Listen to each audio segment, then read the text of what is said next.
This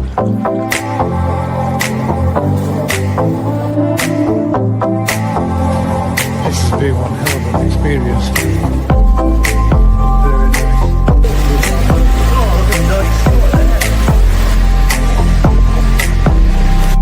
Have a look at that.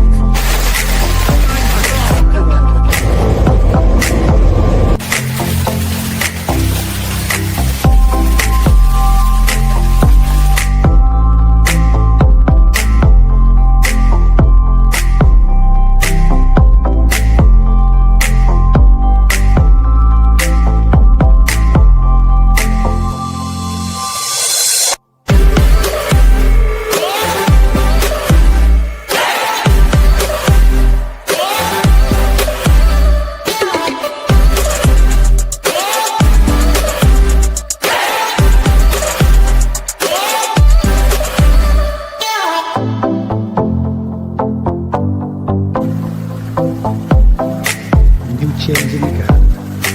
Made a little seat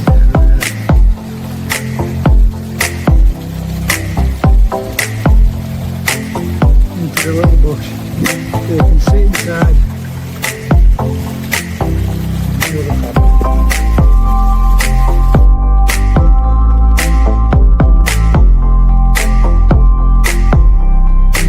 Yeah, guys, that's first visit.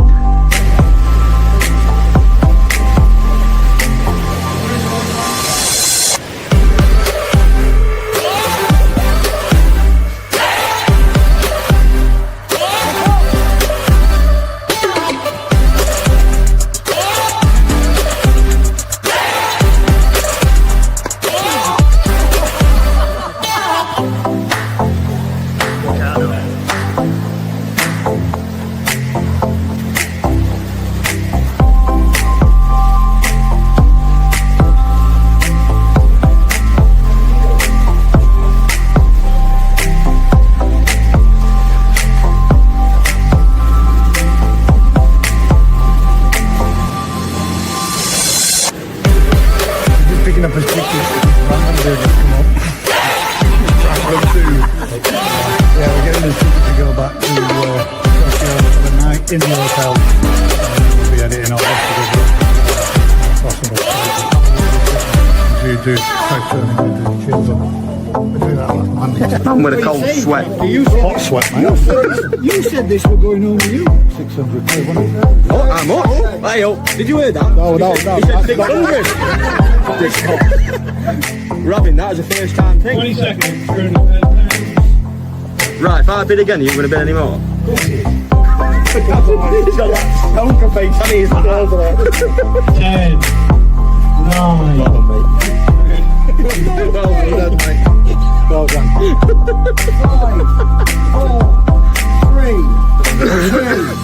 5, 4, 3, 2, 1. But then, do you not get? If you get a swipe, do you not? Does it not start to build up down? Sorry, I had to do it. To beat everything I've ever built on a slope, mate. I forgot everything.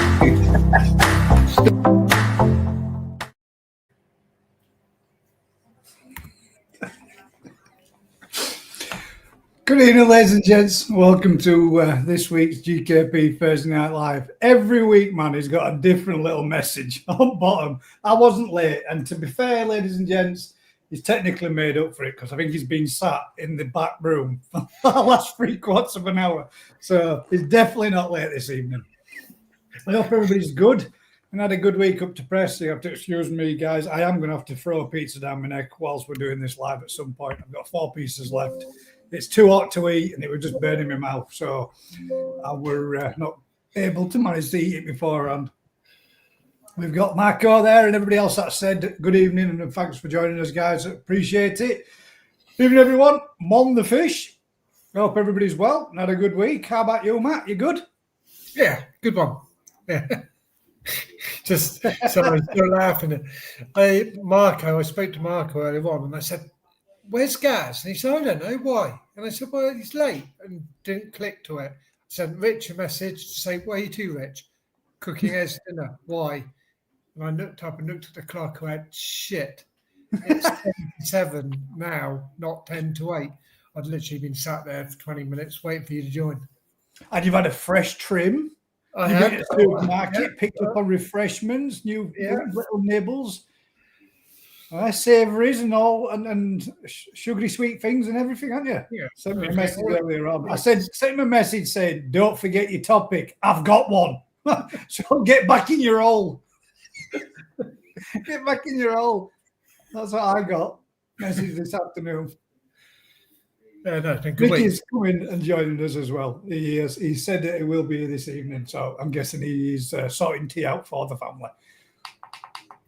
I'm just going to turn your mic up a little bit, mate. But mine. That's all right. I've done it my side. Oh, there we go. Gone. There he is. Gone live. We're live already. I thought you were just about to say something, then I thought we're going to get you. Hope No. everybody's good. How's your week been, Rick? You right? Good, yeah, really good. Busy, but good. What's that water like, mate? Is it cold? Not yet. Not too bad yet. No. It's been a bit milder this week than what it was last week. It was a bit cooler, wasn't it, last week? But this week seems to be a bit milder than what it has. And forecast some good good weather for the weekend and into next week. So hopefully, fingers crossed, you should have some good results with the harvesting that you're still on with. Nearly done. Nearly done. 3 more to go. Yeah, 3 or 4. 3 or 4. Are you doing any next week, Rich? Yeah, we'll be. I might come on over. I need a change of scenery. What, more fish to more fish? Yeah, but it's different, isn't it? Yeah, we've got 3 ponds of toadside to do. And then we've got the main lake to do the following week. He's got one. But he's got one, apparently. Got one. Yeah, there's multiple bits going on, isn't there? It's been a good week this week. No way. People asking questions? No, the big announcement. Oh, a big announcement. The national. Oh. Oh, keep my mouth shut. The big announcement. Well, Well, we'll allow you to bring that up with your topic later on then. Been a long week. I thought that was weeks ago. All right, yeah. yeah, but it Leon came out. says, I'll be with you in a sec, just ordering my tea. Got to get me ordering before crafty. Not surprised. Manic Yeah. Miner says, evening all, good evening. Andrew Murrell says, Matt showing off now 2 weeks on the trot. He's been early. I know. Turned over a new leaf, hasn't He texted me about half hour ago. he? Oh, Making sure he's ready. he sent me a message saying, where are you? I've been sat here for over 30 minutes. I come in and I saw a little box in the corner and I thought, oh, is that my camera or is that somebody there? And then I looked and there was nobody there. So I thought, oh, someone's there, but I don't know which one it is because it said remove or add it through the middle of it. So I couldn't really see who it was. And I just glanced as I came in and put my coffee in here. And I looked back on, got a flashing on Messenger thinking, what's going on? Where are That was you? an hour early. Good evening, Anthony. Paul Hutchinson, Mark Giles says, evening, peeps. Mark Giles says, evening, Matt. Evening, Mark. No, it's harsh, isn't it? Cheers. The doctor's in the house. Hey, Gaz, Ricardo, and Matt the Head. What's that one? Matt the Head. Is it That's the deer his in the background? Head honcho. Good evening, Sean. We've got some good topics coming on then tonight, I reckon. Are we? Well, I shall just refer to the Facebook page just to double check and make sure that there hasn't been a mass rush of people throwing out loads of comments and making sure that we don't miss. Oh, there you go. There's been none. I'll double check on the YouTube one. I don't think there's anything being posted in there, but we've got anything you can think of. And Matt is not going to let us down. He says he's got topics with all fur bits inside it as well. So I did. What, like an onion? yeah, it's like layers wrapped up. We got 7 thumbs up, so we could talk about a thumbs up.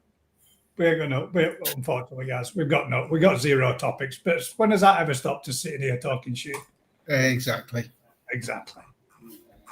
So anyway, anybody's got any topics they would like to us to natter and chat about this evening? Just post them as usual in there. Stick a question at the end of it or a capital question mark, so it just stands out a little bit different.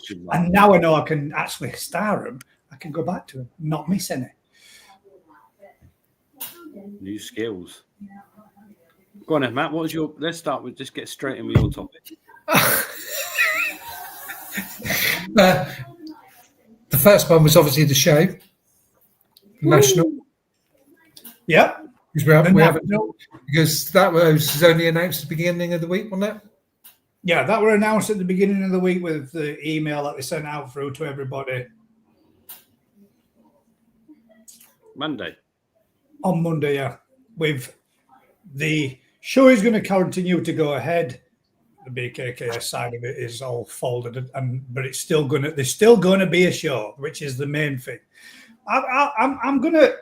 I mean, I've had a chat with a couple of people about this, but I'm gonna touch on a little bit that I thought sucked a little bit with it. At the last minute, not so much of the last minute, but there was an adjustment to the 2 choices. We had in or out, basically. All those that wanted to be out could have got a potential payout, but all those that wanted to remain in, if they went with the majority, would have been a case of, yes, there we go, the show continues. But in the email that they sent out, it does actually stipulate down in the bottom section of it is for all those that for all those 11 that actually voted out, that they may be getting it, or they will need to get in touch to sort out a payment for those 11 individuals, which I think is a bit wrong, personally myself. I think if you're out, you're out, and it should remain. You're in. You should remain in. It should stay as it was. I don't really think there should be a payout for those that chose not to go ahead.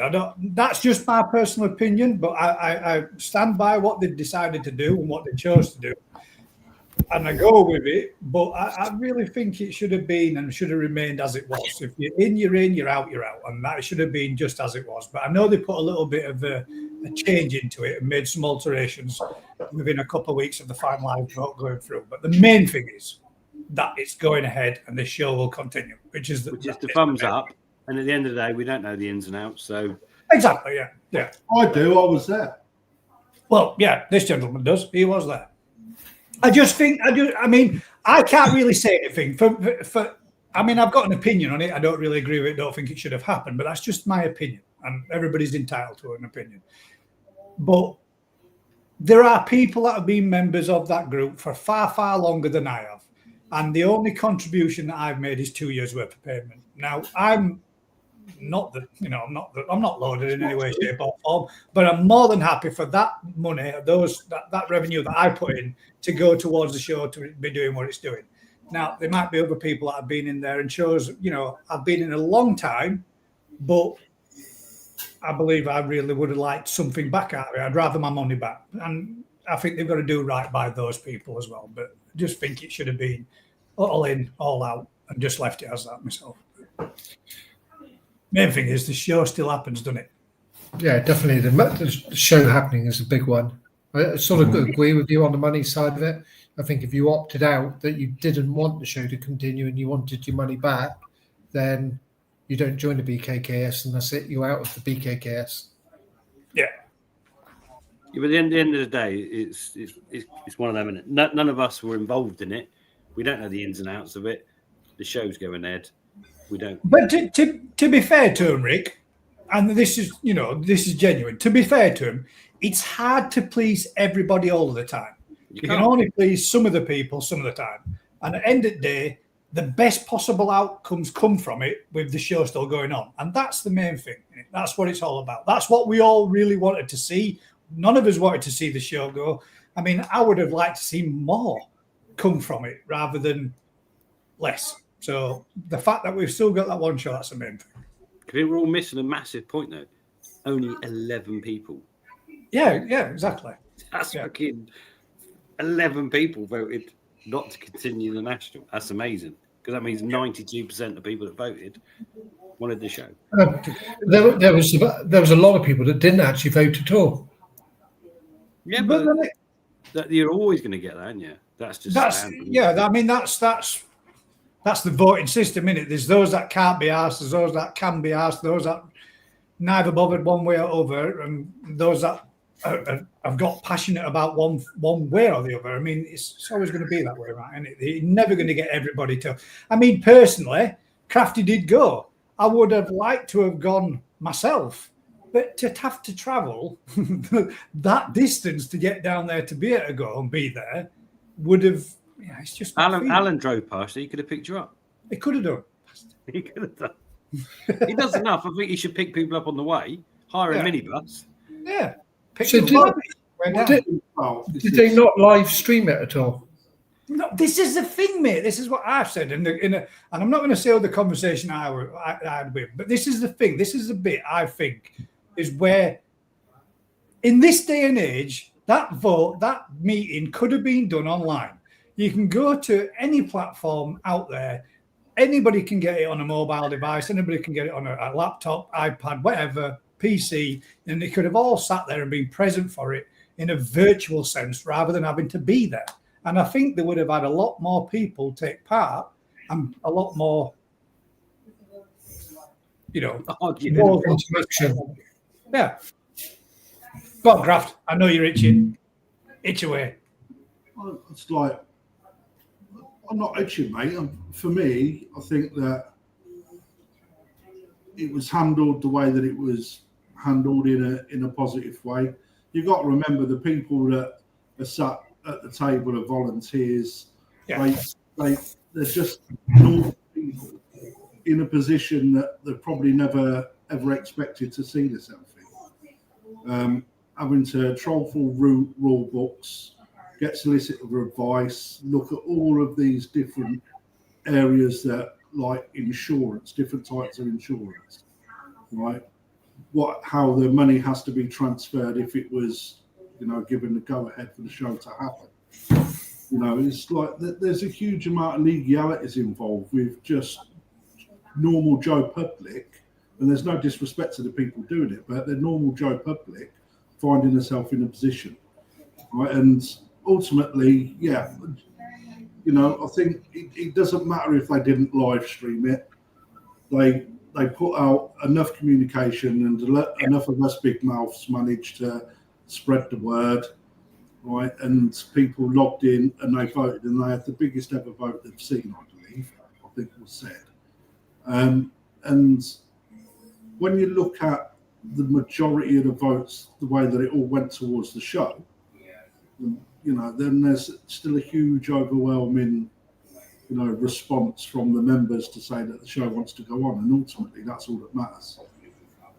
For me, I think that people that voted against the show, I think actually when you look at the fact that this is about funds, okay, rightfully there is a percentage of whatever's in that bank that belongs to the members, irrespective if you've been there a year, 2 years, 50 years, right? Then you get a share of that fund.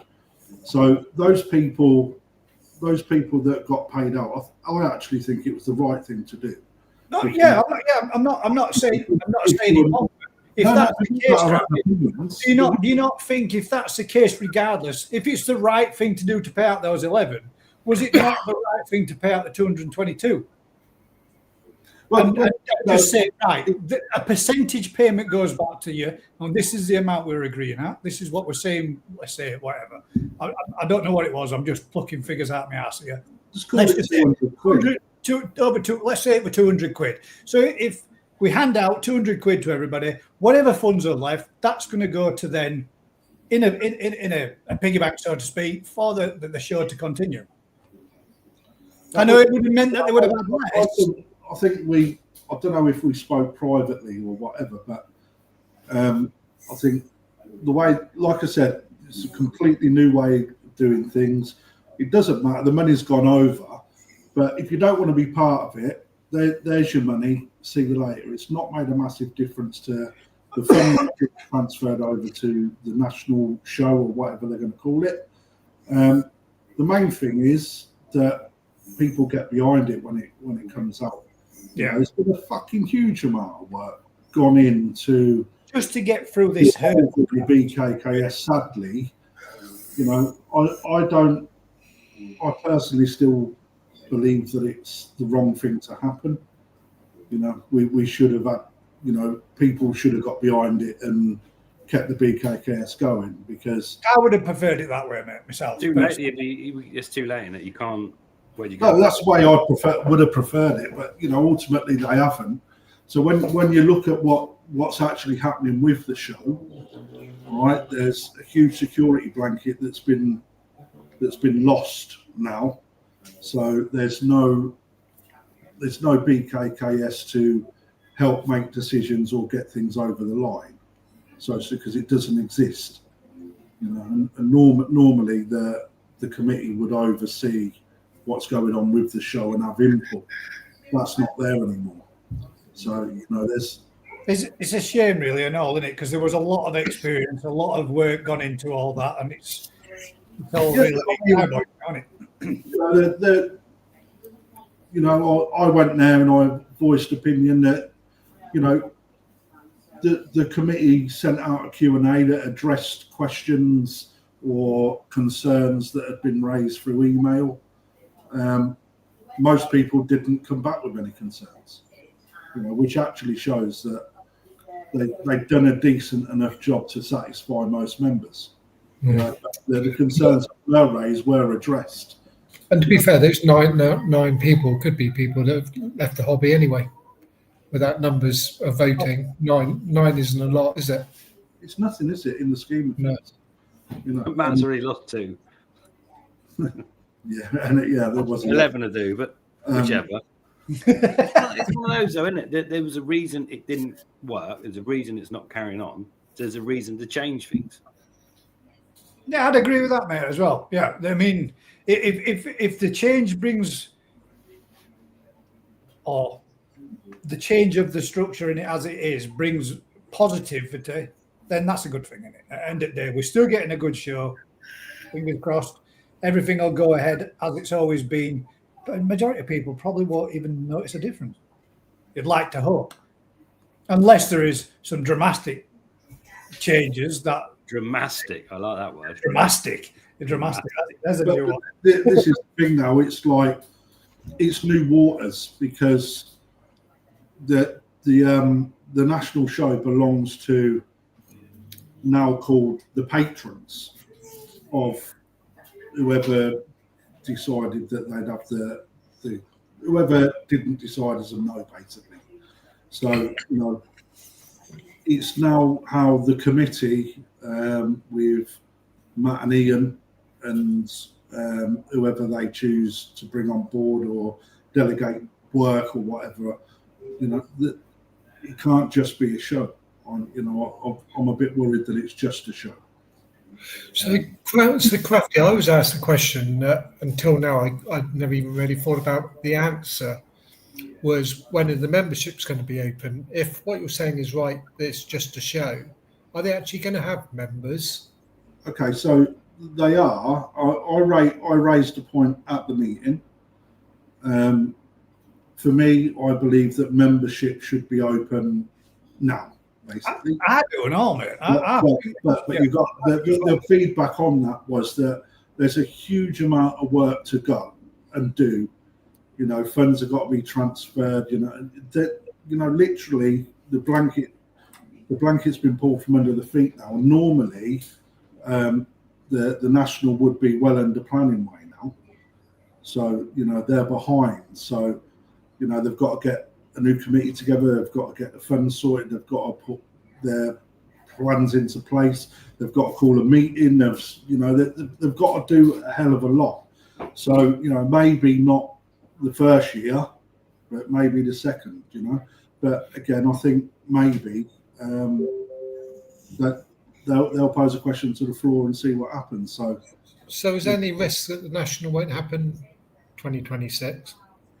There's no risk. We had an email like within the trade to say that the show has been voted for, and they're a little bit behind, but they should get everything underway, and they'll aim off for the same time as they normally do. In a nutshell. But it's a terminology, and you could become a patron of the show rather than a member of the society. Mm-hmm.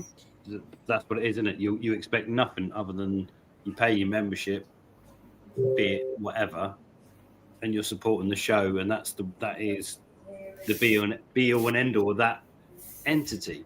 They don't have to support everything else. There's no other, and that I don't think that's a bad thing, because that's the BKKS years ago used to do a lot for hobbyists, but that slowly become unnecessary. They didn't need to do all that. They didn't need the information because it's out there it's out there for everybody. It changed, didn't it? So a society or a club now needs to offer something different, be it getting together, chatting about different topics, whatever it is. It's a different thing to what it was, and that's got to be the reason. It's not a downfall, is it? It's just a changing of. I think it's modernisation, mate. Yeah, it's just what. Yeah. That's what our club's going to be anyway.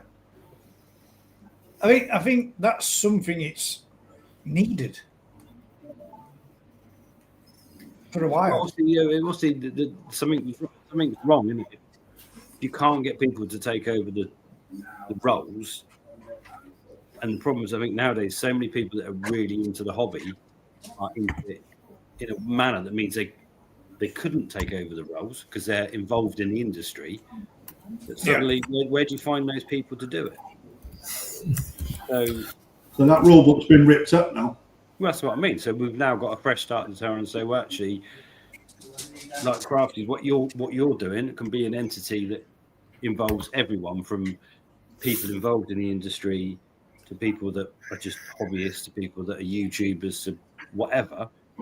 It's a new beginning, and the show can just concentrate on being the best show in the country. Well, yes, It's done, isn't it? So, I mean, to answer Tony's question there, the Great British Koi Show, the main thing that the BKKS done for sections was supply insurance, believe it or not. Okay, that's what sections bought into, is a group insurance that covered for lots of different eventualities, including public liability. The All England Koi Show is not a BKKS club.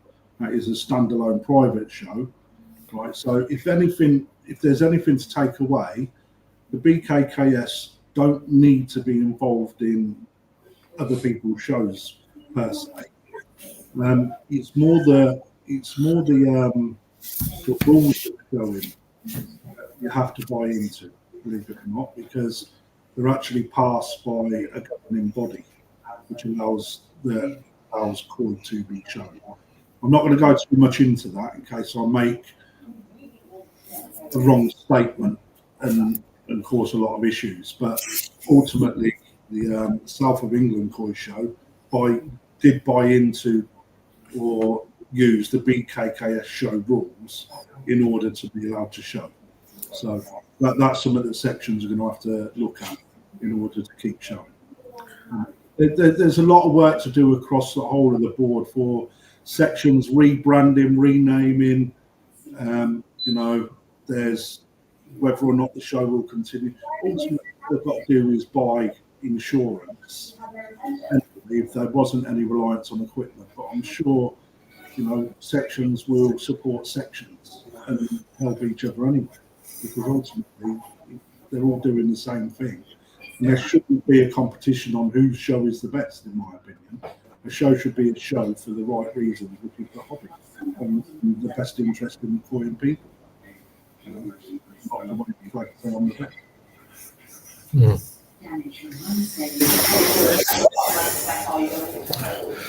Who's that? What the hell was that, Matt? Sorry? You will be if you do that again. What the hell was that? What did I do? He's getting blamed. I don't know. I just thought I'd blame you. I don't know where it came from. Nah. The thing is, if Matt didn't hear it, it definitely was Matt. I didn't hear nothing. What was it? I see a little bit of feedback and something came through. That's all. And Rich blamed me.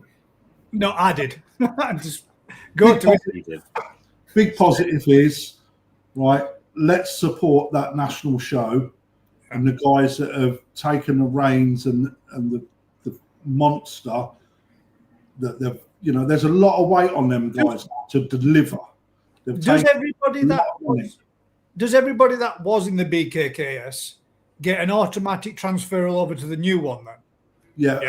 Other than them guys that said no, yeah. basically said we want no further part. But I'm right in thinking that the membership, which I think if this is right, I think it's crackers. I think it really should open it up so that people can get behind them and support a new entity that's coming up.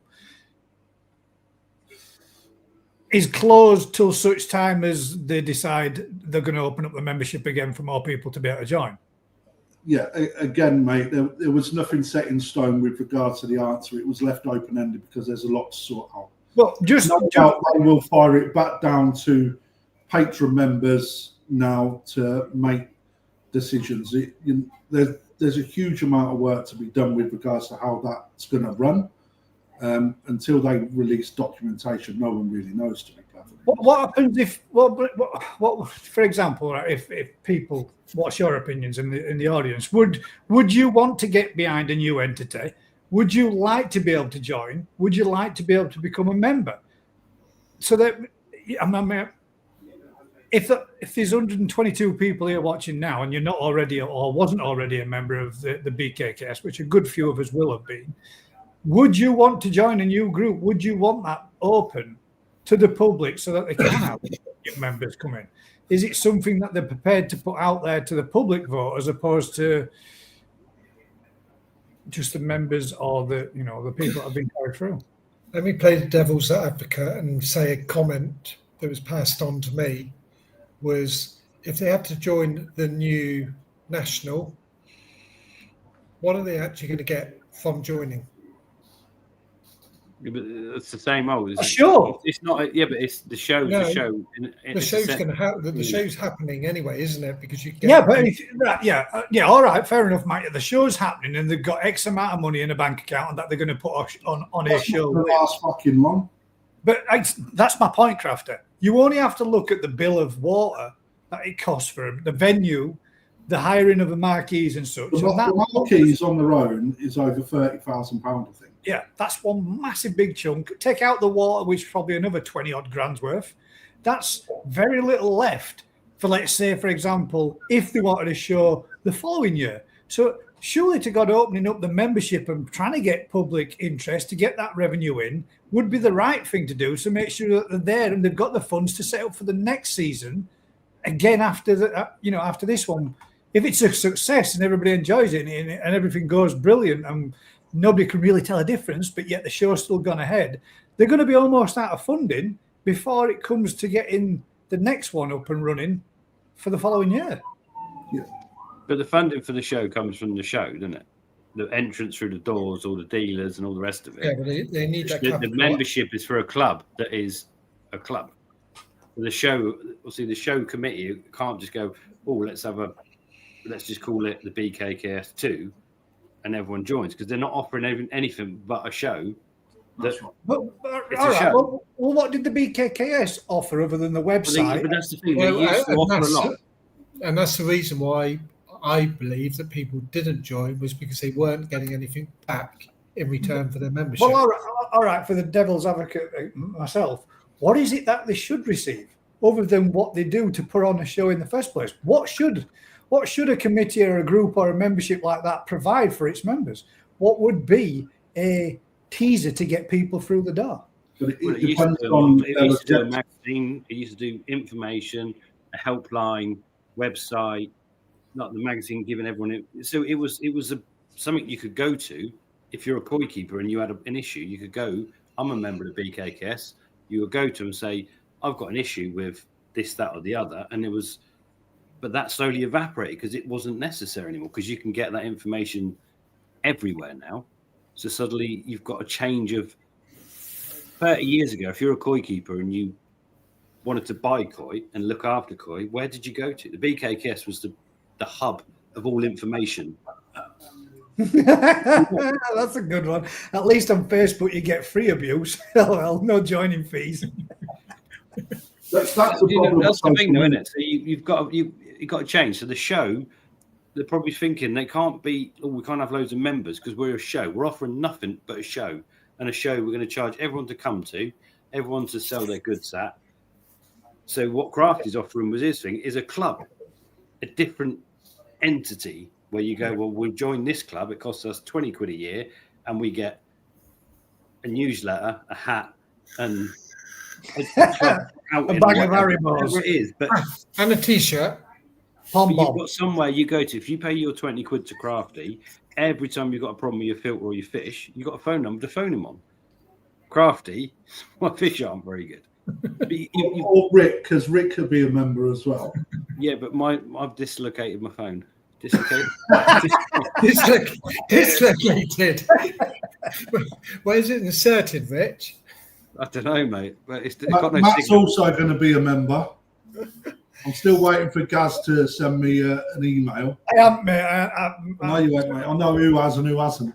I know I haven't, mate. I will do. Do you know what I'm saying? So a club is different to the show. The show is a show. Emails are so old, man. Oh, I can't just drop you a text. I think about this, Crafty. I do a lot of work in the early part in the springtime of like pond health checks, or they got an issue. If they could go to the BKKS and that you had allocated people in certain areas that will not qualify because there's no qualification, but have the skills to be able to do it, that would be a real big one. Join the club and have your own personal in that area, somebody who can come in and do it at a reduced price, supporting whatever club. Absolutely. I mean, this is not to make it about what I'm setting up, but this is certain things that you know, the club, when it officially rolls out properly, and we've got all the ducks in order, in line, certain things like that is what the club will be looking at for a fee. So, you know, anybody that wants to be involved in that will have to pay the club to get access to the members, so to speak, if you know what I mean, because the club's got to make money in order to, you know, survive and invest in future projects that the club may want to do. You know, buy a minibus, for instance. No, I'm joking. There's possibilities, you know. It's the BKKS on a positive, right? It was behind with modern times. It's a sad time that it's gone, right? But like I've said before, we look forward to what we can achieve now. We achieve like the support for the clubs and the sections. Just because the BKKS is dissolved now doesn't mean to say the hobby's dead on its feet, because it's actually by far the opposite. Looking at figures that come out of Japan for koi brought into the UK, but actually thriving in comparison to recent years. So, you know, that in itself says a lot. I think social media has really helped bring people into the hobby as well. I mean, we're getting a lot of interest. The club that I'm putting together, Lee Hadfield and I are doing a live on Sunday. I've just got to tie down timings because I've got to find out what I'm doing. But we're doing a live to do a little bit of a Promo. I hope, if Lee's pulled his finger out, a little bit of a reveal and also a chat about the ideas that we've got where the club goes, to try and then get everyone in. Once that's done, we'll then open up a way of people getting in. So the website, again, I'm literally doing a lot. So the emails is all set up. Anyone that has emailed in already is attached to potential membership spreadsheet. The website is half built. Again, I'm doing that in my own time.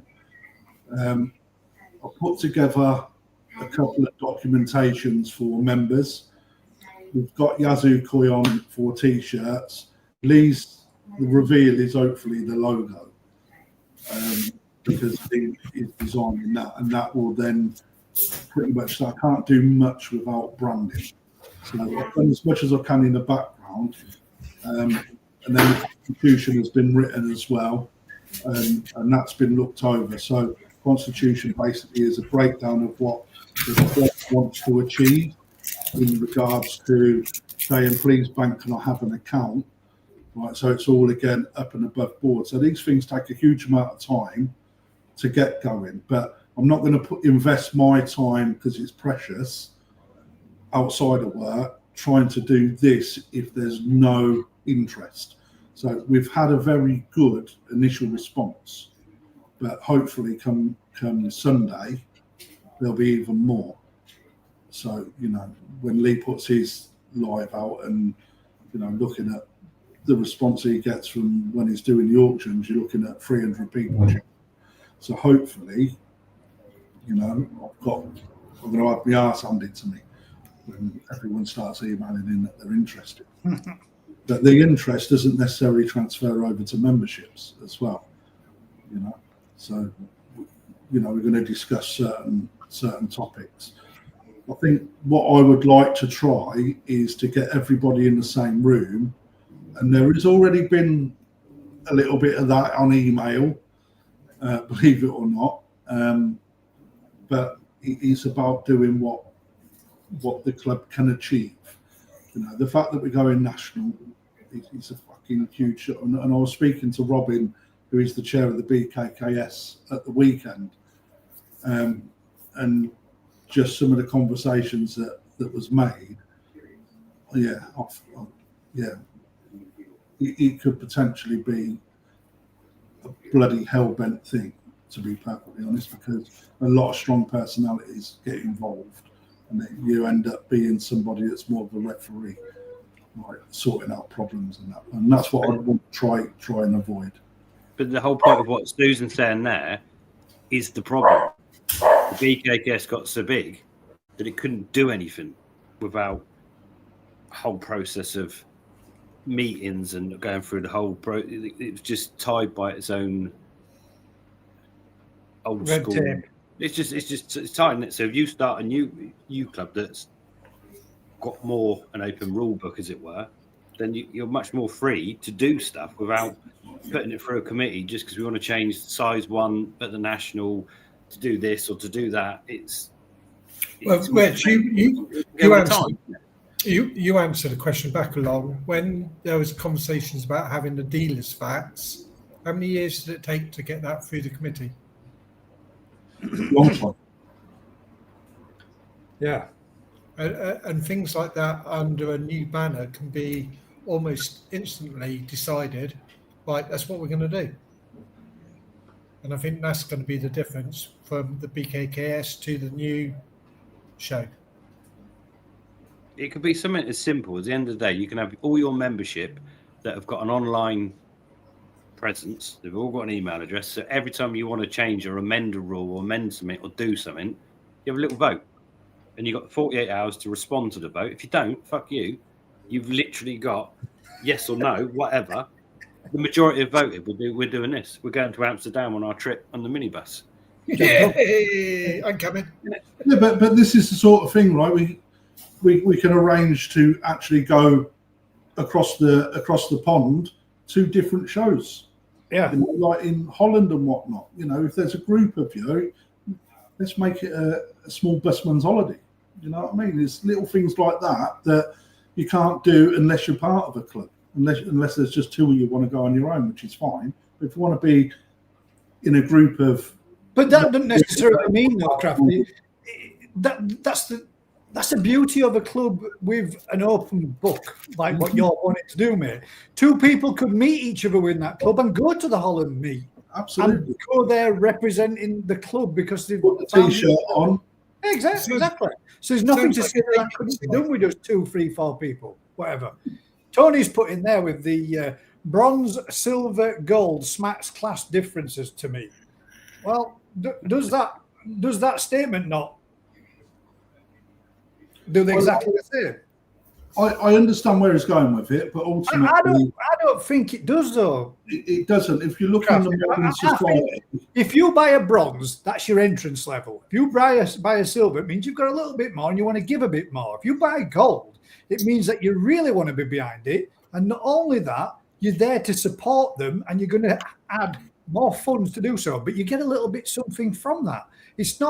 It doesn't make you a better member because you've got gold and me, I've got bronze. That class side of it, I don't think comes into it. I think it just means that you're prepared to support and give more, in my opinion. You know, you can be entry level on a gold package. You can be somebody that has been in the koi world for 30 years on a bronze. It doesn't matter. You know, it just depends where you want to dip your toe if we do it, because it's an idea that I want to roll with. It's just how much work it takes to make sure that the club deliver against what the expectations will be. Listen, there we go, straight away. Do we get to go on the minibus with gold? Everybody gets to go on the minibus. The membership is how much you're prepared. The minibus is going to be full. We don't know where we're going. You need to be a double-decker coach. You said double-decker. Well, the main thing to take from a club, and this is where the BKKS fell down the most, not having people to do things. Who's driving? I've seen Matt driving. That's the biggest tick in the box that's required. Anybody that comes on board, you should be prepared to the driving some of your time to achieve things. That's the be all and end all. I was speaking to Mike Gould at the weekend as well. That's my point, that done the Birmingham young the junior koi show, end of season junior koi show. Right, it's like the main thing is not having the members; it's about getting people to do jobs, and I couldn't agree more with that. When we're talking about free tier membership, Craft, let's say, for example, 20 quid for bronze, 30 quid for silver, 50 quid for gold. Yeah. Right. Anybody that says they can't afford 50 quid, you're talking out your ass, man. No, but believe it or not, right? So, I'll spill some of the beans on, what the plans are, right? So the main effort of people that the club would like to see is silver level, actually. That's sort of like the target area, right? So when you're in business, you do something called a bell curve, all right? So bottom 10%, middle 80%, top 10%. Always looking at the main meat of the sandwich. That is what is your main bread and butter. So the silver will be tailored to give a lot more back for the money, where the gold will just have a few more additional handouts. So, for example, we've got 6 dealers on board. Right? We've got 6 dealers on board. So 6 dealers on board that want to be part of the club as well, that will also do things for the club as a business. But everyone else. But the fact is, though, if I brought a bronze, Craft, that's not going to limit me to being able to be involved in any of those events and all those things. No, I'll still be allowed to go to something. Let's say a grow and show, right? Just for the club, gold members will have their own pot that get picked first because they're gold members, right? So if we've got 100 fish and there's 5 gold members, you're guaranteed to have one of the first 5 picks. Right. Silver, if we've got 85 people in silver, you're going to have one of 85 picked, and then got a bronze will then have what's left over. don't get why Which, to be completely fair, is how it works for me regardless anyway. So I'll just get a fucking bronze. Might as well. Well, this is what I'm saying. This is where the silver will be the target. Why not just have silver? I don't get why you have different tiers. Because if you look now across, so I've done a lot of research before I even put this together. Right? If you have a look at a lot of clubs now, in order for the bit where people want something back, right? Then what clubs have done is they have gone into a tiered system. So the more you give, the more you get back. People want things. However, if you don't want, that extra discount book, right? Which, to be fair, it's not snobs. So it's like, here we go. You know what I mean? See, I don't get why would you even split it up? Just have you're a member done. I don't get it. Why? It's about if people. Right, Vince has just totally outlined the reasons. Right. What if you haven't got the money to be gold? Then you're not going to be gold. Right. But you should have the money to be silver. Right. It doesn't be a big thing. Yeah, if it doesn't work, the members can chat about it and decide to change it. But ultimately, we've got to launch with. Let's kick Crafty out because he came out with a gold membership. I'm not even a member yet. The problem is with a gold membership will give more than bronze. It will have certain perks. Yeah, right? but then Let's face it, right? You buy a limited edition book. It comes with a hard base cover with silver or gold leaf pages, right? You're paying more for something a little bit more special, right? If you want a paperback, you pay a $5 for something instead, right? If you want just a normal run-of-the-mill thing, rather than a black and white book, you've got a colour page with a better weight paper, right? There you go, Vince. It's only 30 cans of Red Bull. What I'd say though, save your insides. The people you want, you've already said it, right? To become a gold member, you have to help do something for the club. Yeah, nothing to do with money. Fuck money out the door. Put the last comment up. Which one? By Susan. Right. How does anyone get punished? Because they can't no afford one gets punished. If people can't afford it, Crafty, people can't afford it. And then you're going to create a clique because it is going to be them and us. I want to be in one of those cliques. But Think about it before you start branding them out. Right? When research things, guys, it may not be in everybody's interest, right? Because they think, all right, let's do a membership at £50 a year. Let's say, right, for example, what he's on about £50, right? I've not got bronze that is going to be £20 a year. Everyone now pays £50 a year, right? If I wanted to put account is on zero, right? To start with, the membership build the bank account that will pay for publications, will pay for certain subscriptions, it will pay for T-shirts, all right? So, believe it or not, the club doesn't earn a lot of money out of a membership. You want something back, you've got to be prepared to pay for it. If you don't want the T-shirt, you don't want the publications, but you want to be involved in club activities, right? Then you'll buy a bronze. If you want a T-shirt and a couple of publications, you'll buy a silver. If you want a few more, discounts, then you'll buy into a gold. Right, that's what it is, right? Otherwise, a lot of people just won't want to be part of it because it'll price itself out of the market. It just seems like a gym membership. You get different levels. There you go. It's just the same as YouTube. If I wanted to put a membership on my channel, as many other channels out there have, then it's always in a free tier system. There's as minimal as I could put it down to would be a £1, £2, or £3. But there's always a tiered system. Those that pay £3 get to watch personal private lives or personal private videos that are only done just for them. It's all those type of things that are there. It's no different to any other form of club or being part of a group.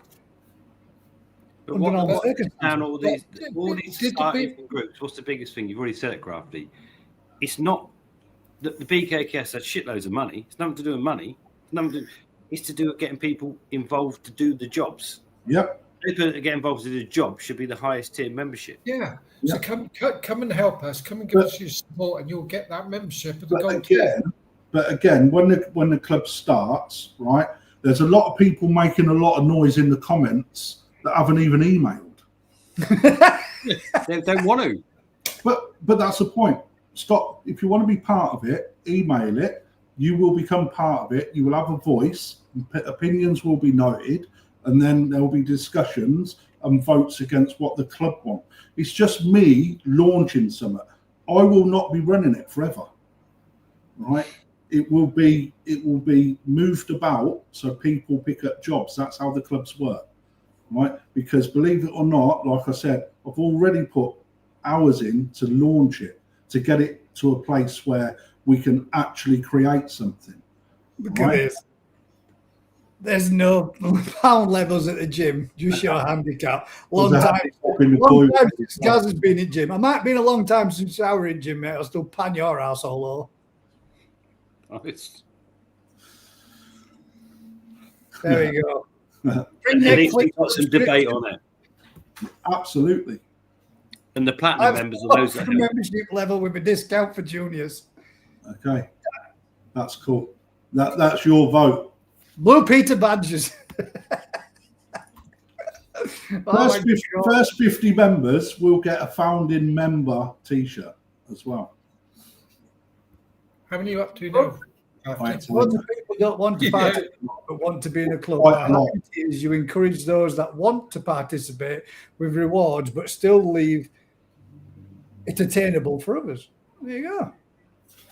So there's such a difference of opinion. What's the email address? Perfect point, isn't it? Anthony Day at ukkoiclub.co.uk. We're sure about this time. Yes. Okay. I ain't got the ability to write anything, Gaz, otherwise I'll put it on there, mate. You're a knob. He's just sent me a picture saying I told you it was a bad topic. It's not a bad topic. A frigging topic. We got other topics. Yeah. Topic. You know, it's like if you want to be involved, get your email in, right? I promise what I want to do is just get a load of people together. Sorry, right? I laughed out loud then. Get opinion. I want people to be included, have a voice. But one thing's for sure, right? The voice you have to accept that not all ideas will be taken on. That's the only real rule. You know, be prepared. Put something across, right? If people vote for it in, then it'll come in. If they don't, then it don't. Swallow your conquer, move on. But thank you very much for your input. Graham, I ask you, and I challenge you now, sir. Have you contacted it? Have you already submitted your chance to be a part of the membership? He's a founding member, old Graham Bacon. I like Alan's comment. I think what he's actually saying is, do OAPs like Alan get a discount? Good man, Graham. That's it. A voice that's being voiced that's actually already in there. But that's the point, is what he's trying to say. Everybody that gets involved, everybody that gets behind it, gets the chance and the opportunity to sit there and discuss whether or not this is just craft. I'm not saying it's your idea, mate. I'm just, for example, if this was Crafty's idea and he wanted to roll with this, you guys would get the chance and the opportunity to vote for or against. And then it would be discussed at length. Is it going to be an online voting system for all members in the club? Because that would make life so much easier, wouldn't it? It was for the BKKS. It was. Wow. If you was a member, you signed into the website, into the members page, and the vote was there for you to make. Right? How many people emailed in with their vote? How many people telephoned in with their vote? How many people even wrote letters? There was, believe it or not, people in every one of them categories. It was discussed at the meeting. Yeah. So there we go.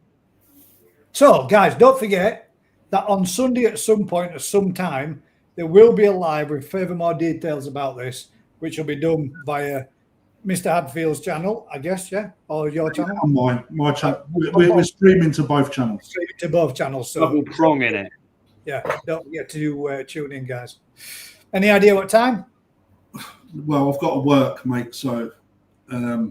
Well, may I make a suggestion between now and around 7:30, 8 o'clock, I would imagine. Between now and Saturday, mate, make sure that you bang it out there so it's there for people to actually see, and they'll get notification for it then as well. Yeah, to be fair, you should all be subscribed to my channel and get a notification anyway. And if not, then you'll get one from Lise. I know Rick's like that. I'm subscribed to yours, though, Rick. I don't put anything on mine. I'll still watch it when you do. You've I'm done not- the best. Just saying. Of course, I've got more subscriptions on my phone than, well, the FBI. I might be different, but I subscribe to all of you, and I can guarantee that I never ever get anything that comes through on the day of when it actually was posted. Yeah, that's because you have to ring the bell for all There's notifications. that many fucking Telegram and WhatsApp Ring groups the bell. these days. To be fair, to spread the To be fucking fair, news. it's probably not the best thing to do to slag off the platform, but the notification system for YouTube is dog shit. It hardly ever tells anybody that there is anything being put out. Very rarely. It's all about the new algorithm now, and what they're trying, what they actually do now is they push it out to so many of your subscribers. After that, depending on how they viewed your video, your content, they push it out to a wider audience, which aren't subscribers, and it goes on and goes on and goes on. If they get no positive feedback or people dropping off early or skipping through the video becomes a flop, drops, and no more further gets shared because of the engagement that it's received. So if you want more content, want more notifications, want more at your subscribers or the channels that you subscribe to, click the bell, hype the channel, watch the video from start through to finish, and don't skip through it. And this leads So on. you ruin it for everybody else and themselves. This leads on to another remark I've got, Gaz, and I want you to play ball with this one. Don't not put it up. But I got a notification today to say that somebody had just posted, and I saw something that was rather weird to me. Right. What? You're bugging up. Gaz, pull it up and let everybody see if they can see what's not right. No bed. Fucking knew this would come up.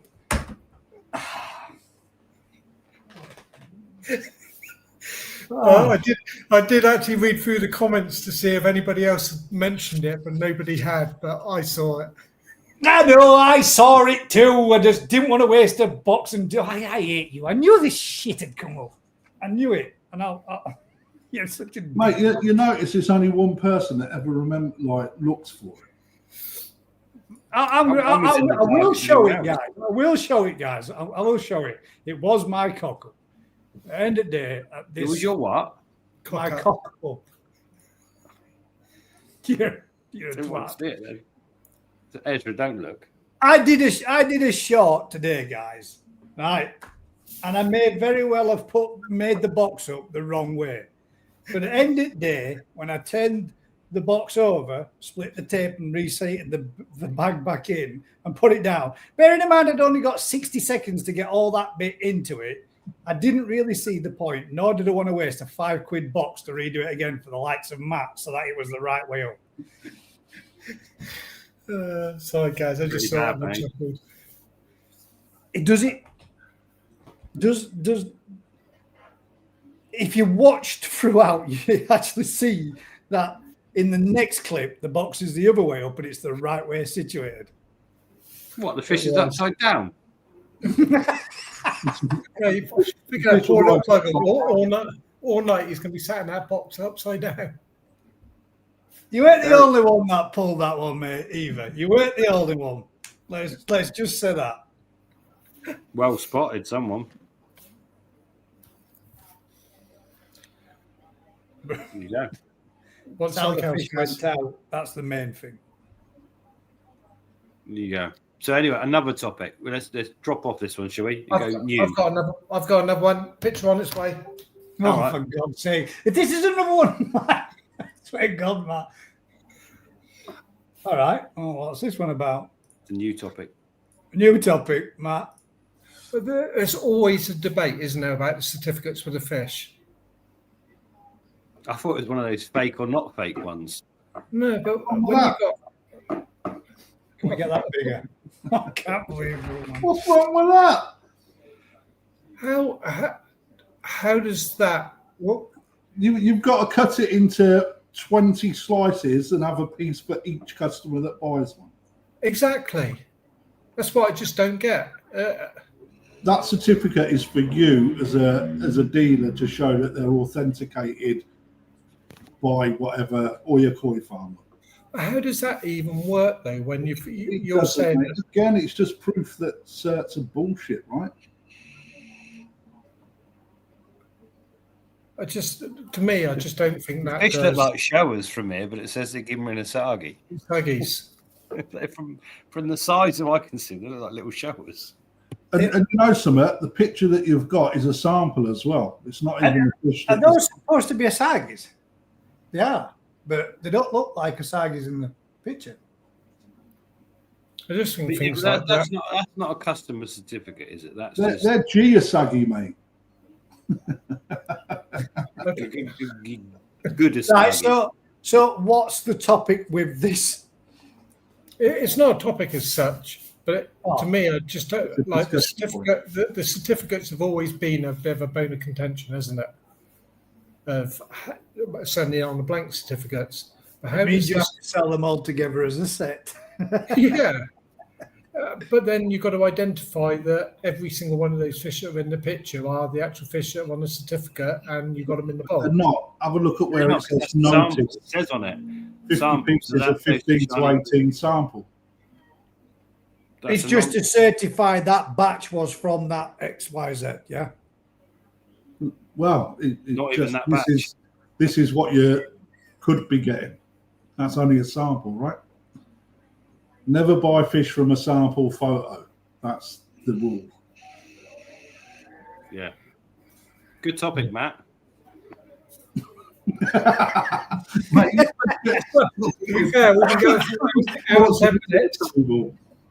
Right then. We'll mix it up a little bit now, and we'll go to Rick's topics. Either. Because My topic. last week he provided us with some lovely photos that he spent a good while. Oh no, I was thinking of something totally different. All right, go on then. What was that? So, Oh, it was Arago Kikoya put a thing on about sleeping sickness. Oh, I haven't watched that yet. Is it any good? Well, yeah, I think it is quite good. It's one of those it is. subjects that's perhaps misunderstood or talked about, and he's done a really good thing for people that have never seen it, don't know what it's about. Yeah, and it's one of those. How do people go through it? And it also leads into, again, the quarantine. There's been a lot of talk about, oh, why don't English farms quarantine when Japanese farms do? And it's like, well, they fucking don't, because they're shipping fish from mud ponds back here at the minute, aren't they? It's like quarantine's got to be done by the person that's quarantining them. A farm can't quarantine their own fish they've had since back, can they? They harvest them, they keep them separate. It comes down to the dealer or the importer or whoever to deal with it. But that all kind of leads into sleeping sickness and other issues along that path, doesn't it? It's all intertwined. Relative. So, yeah. So it sort of started with it. Matt phoned me to say, oh, but it comes across that Darren was saying that all Japanese fish have got sleeping sickness. Well, yeah, they basically have, because they put them all through sleeping sickness to make sure they're ready for coming to this country. But actually now they're being imported so early that actually the dealer or the shipper's got to put them through it, because they're being shipped before they've even had it, haven't they?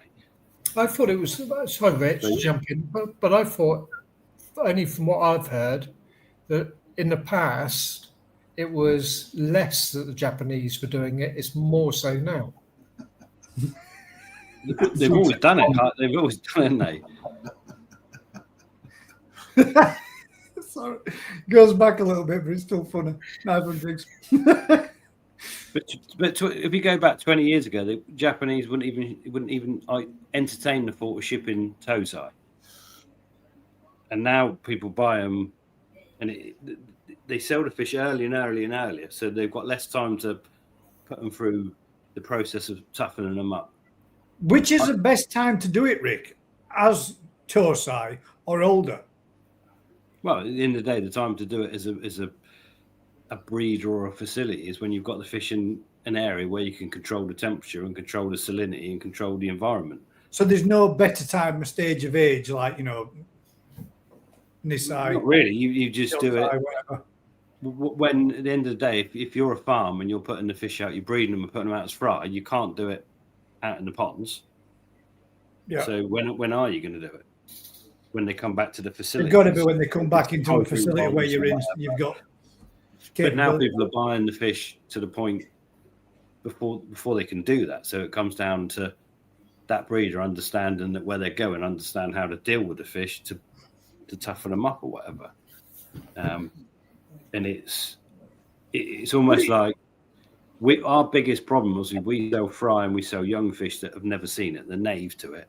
So you've got to then explain to the end customer these fish need to be kept separate, and at some point you need to toughen them up. And it's not just sleeping sickness, it's all sorts.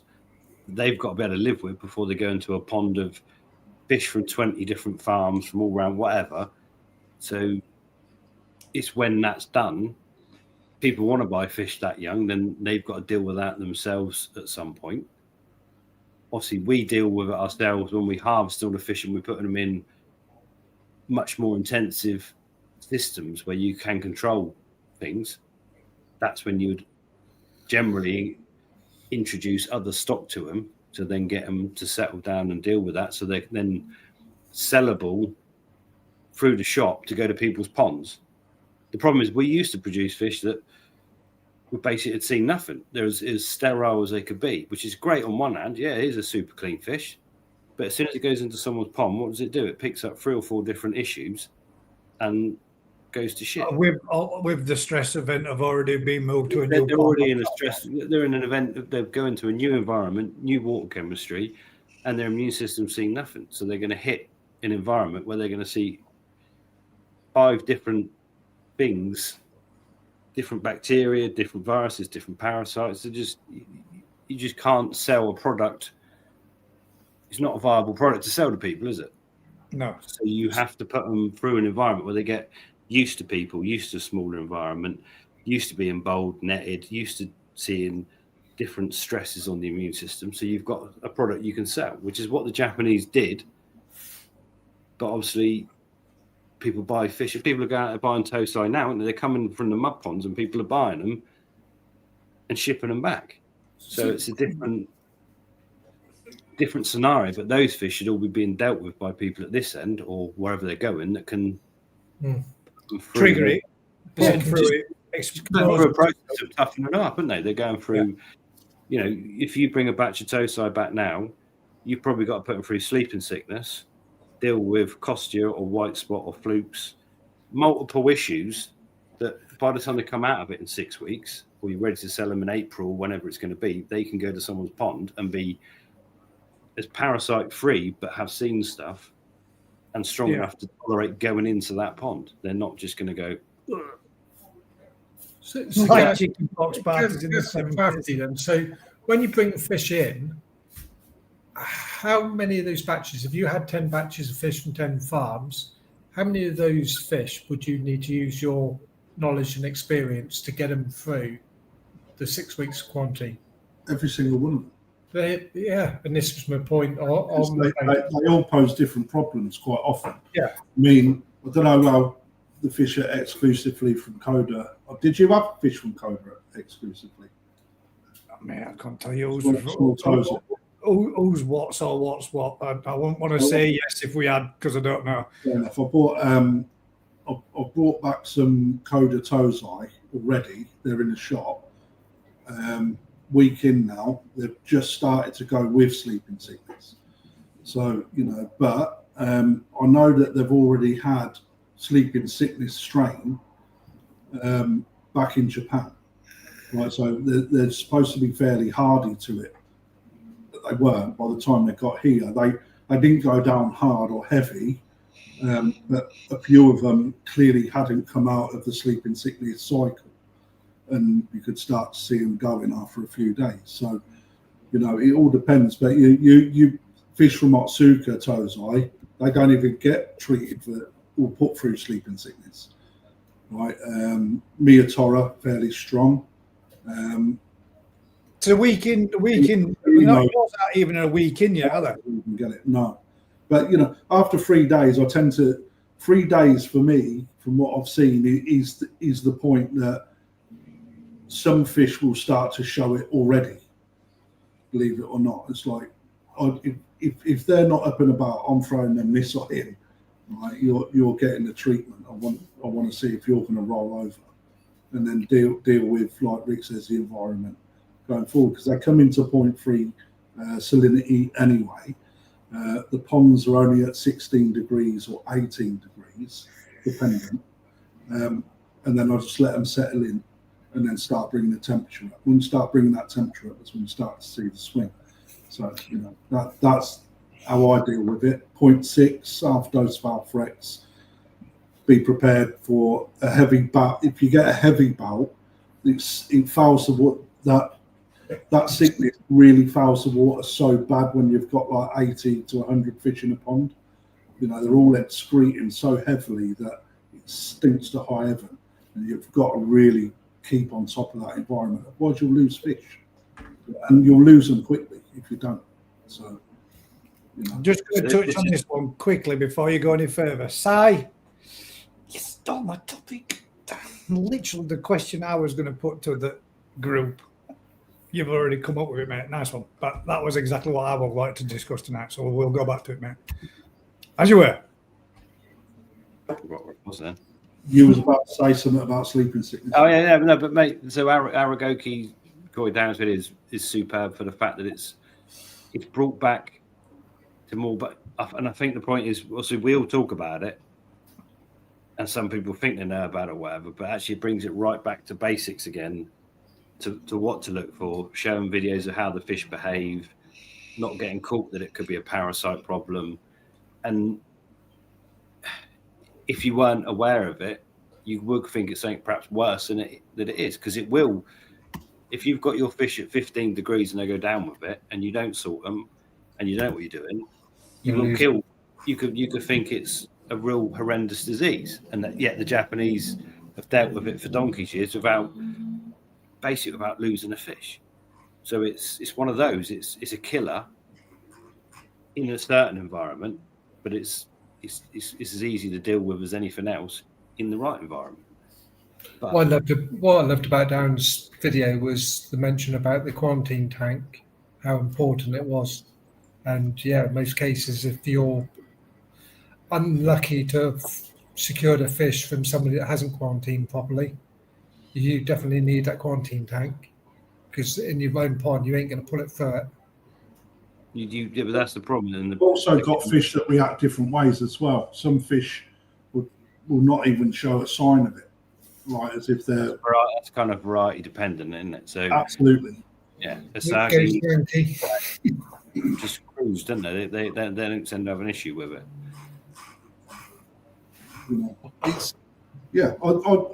I've flagged it to watch it, Aragoki. So as feedback from me, people that have been into the shop and mentioned it have said how good it is, actually very informative.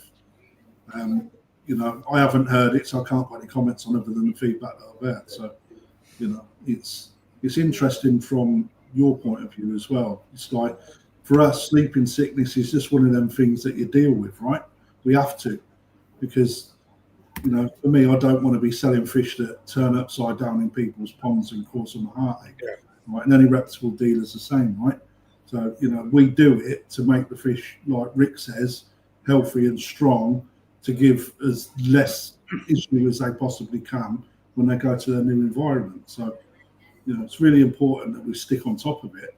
And those people that don't do it or can't do it, you know, you're literally buying a fish to waste your money, to be perfectly honest. I've purchased fish from shops that are no longer in existence. Yeah, me too.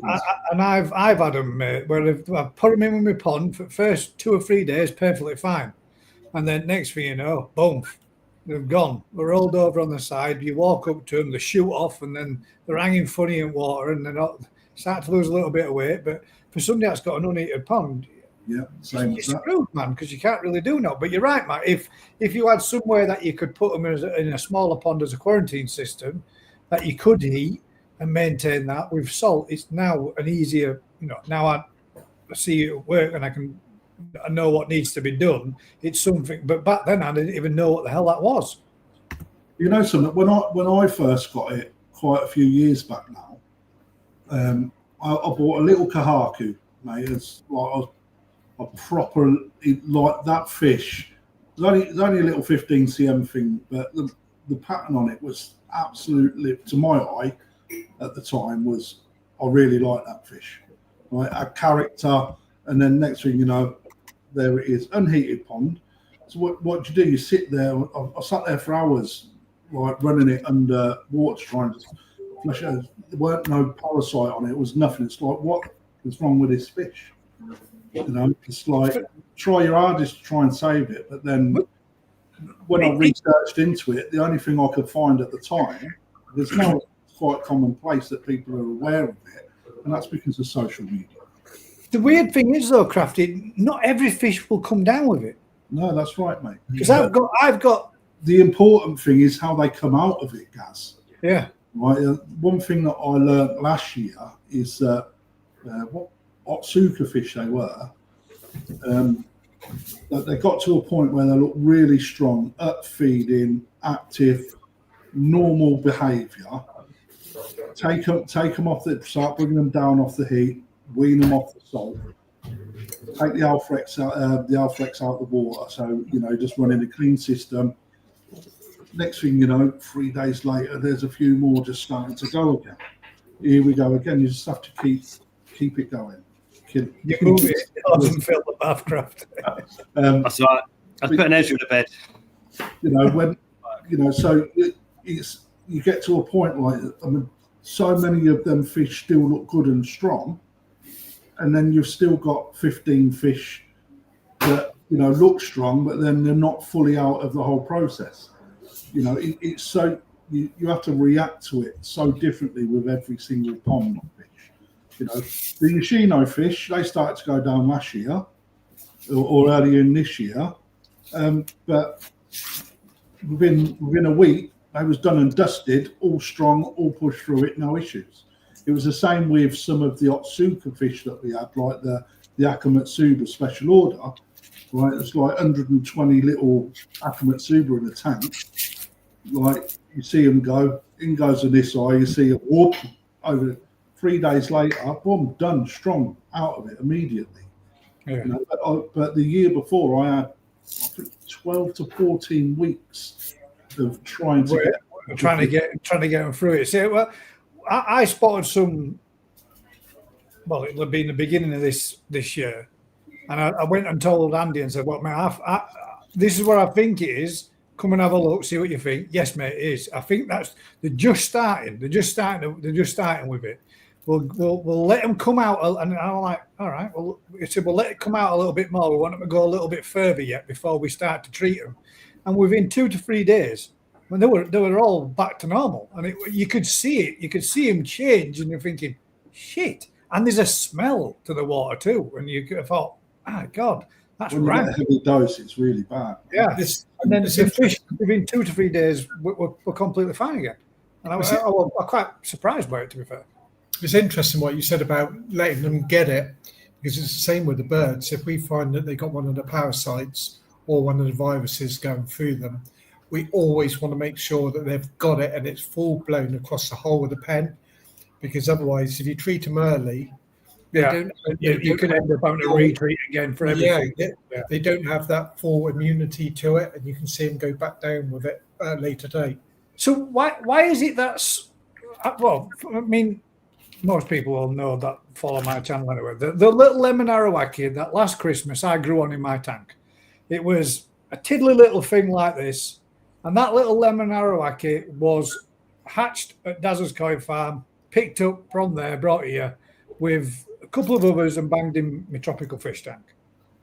That fish got, I chose the other ones and thought, culled some back and kept that one. That was the one that I wanted to keep. I got it to just shy of 30 cm and I put it outside in the main pond. It's never come down with anything. Never ever been exposed to anything. Complete naive fish, never seen anything. But it's not Mr. B. It's been with all those fish in there that have all probably been exposed to it or had it, because there's fish in there that were in there with the ones that got it last time. So you'd expect that fish to have come down with it, but it hasn't. Why is that? There's two possible scenarios there. One, if you self-spawn fish, they're exposed to it. So your mortalities you have through hatching, through fry, and all the rest of it are the whole process. Right. So the likelihood that they could have been exposed really, really young, really, really small. Yeah. So if you let fish self-spawn, all those issues that the parents carry get passed on. So you end up with a lot less offspring, but they're a lot stronger. How many people have had fish spawn in their pond and they got 6 survivors that are bulletproof, but they've got 6 survivors from 250,000 eggs? Yes. Yeah. That'd be the difference. When you hand strip them and put them into a sterile environment, you're creating basically a sterile fish that you're catching.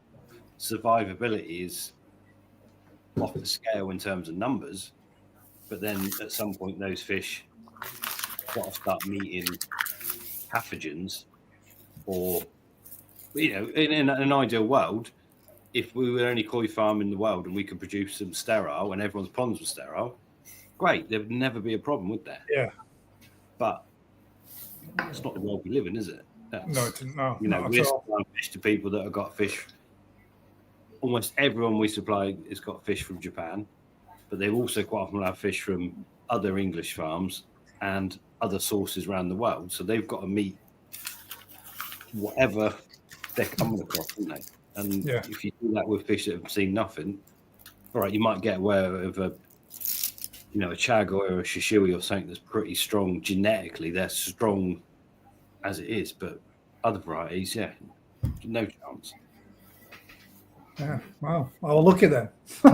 Very lucky. Vince says there, how's that yellow on it now, guys? Vince, the yellow is still just as vibrant as it was, but although it has receded a little bit, which probably tells me that in a few more... I know the feeling.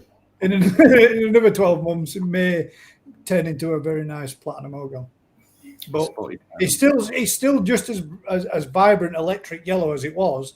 It basically had a stripe that went all the way around, right around the full parameter, and a band around its head. It started with the band on its head disappeared first, and it's just retracted down the lateral. But it's still full length of the lateral. It's just not that full bit that went around the front of the head, around the shoulders as well.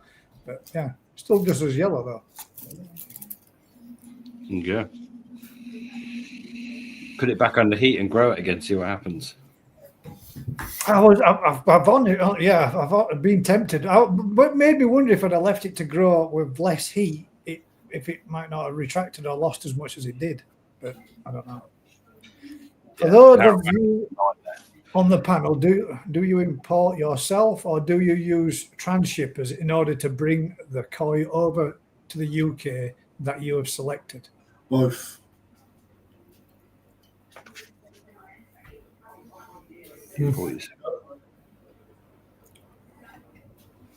None.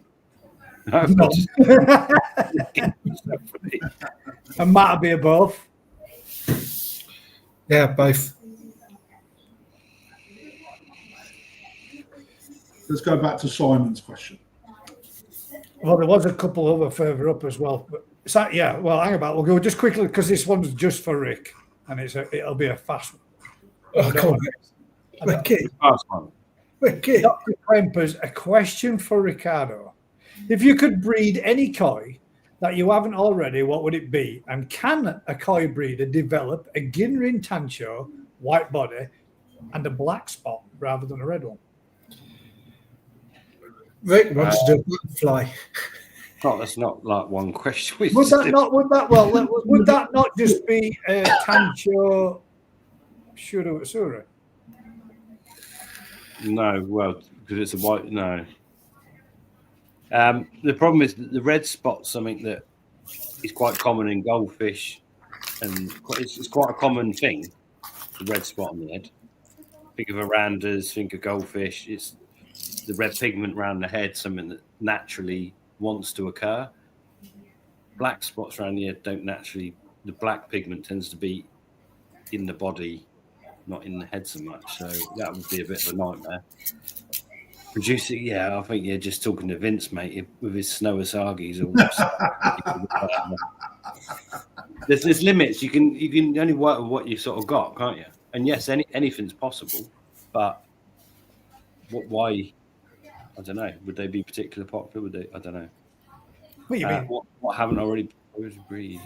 What haven't you already? And if you could, what would it be? An all Japan champion winner as a parent would be nice. I think I've done every variety, so I might as well go for something I can't afford. Yeah, but I'd love to get hold of one of those super special top end fish as a parent. But I haven't got a spare £1 million to buy S Legend or whatever. It's just, yeah. You can just look at them, mate. Fine. Now, this was. We'll go to Simon's question now, because this was what I was going to ask, and I think this is a very good question. Right, what are your thoughts on Azakari? Pros and cons, and also, isn't it more rewarding to raise a koi yourself? Let's go round. Who's going to start? Shall I start? I'll start. I'm at the bottom corner. I think it's an amazing. If you can afford it, it's an amazing, because it's not about the cost of leaving the fish in Japan.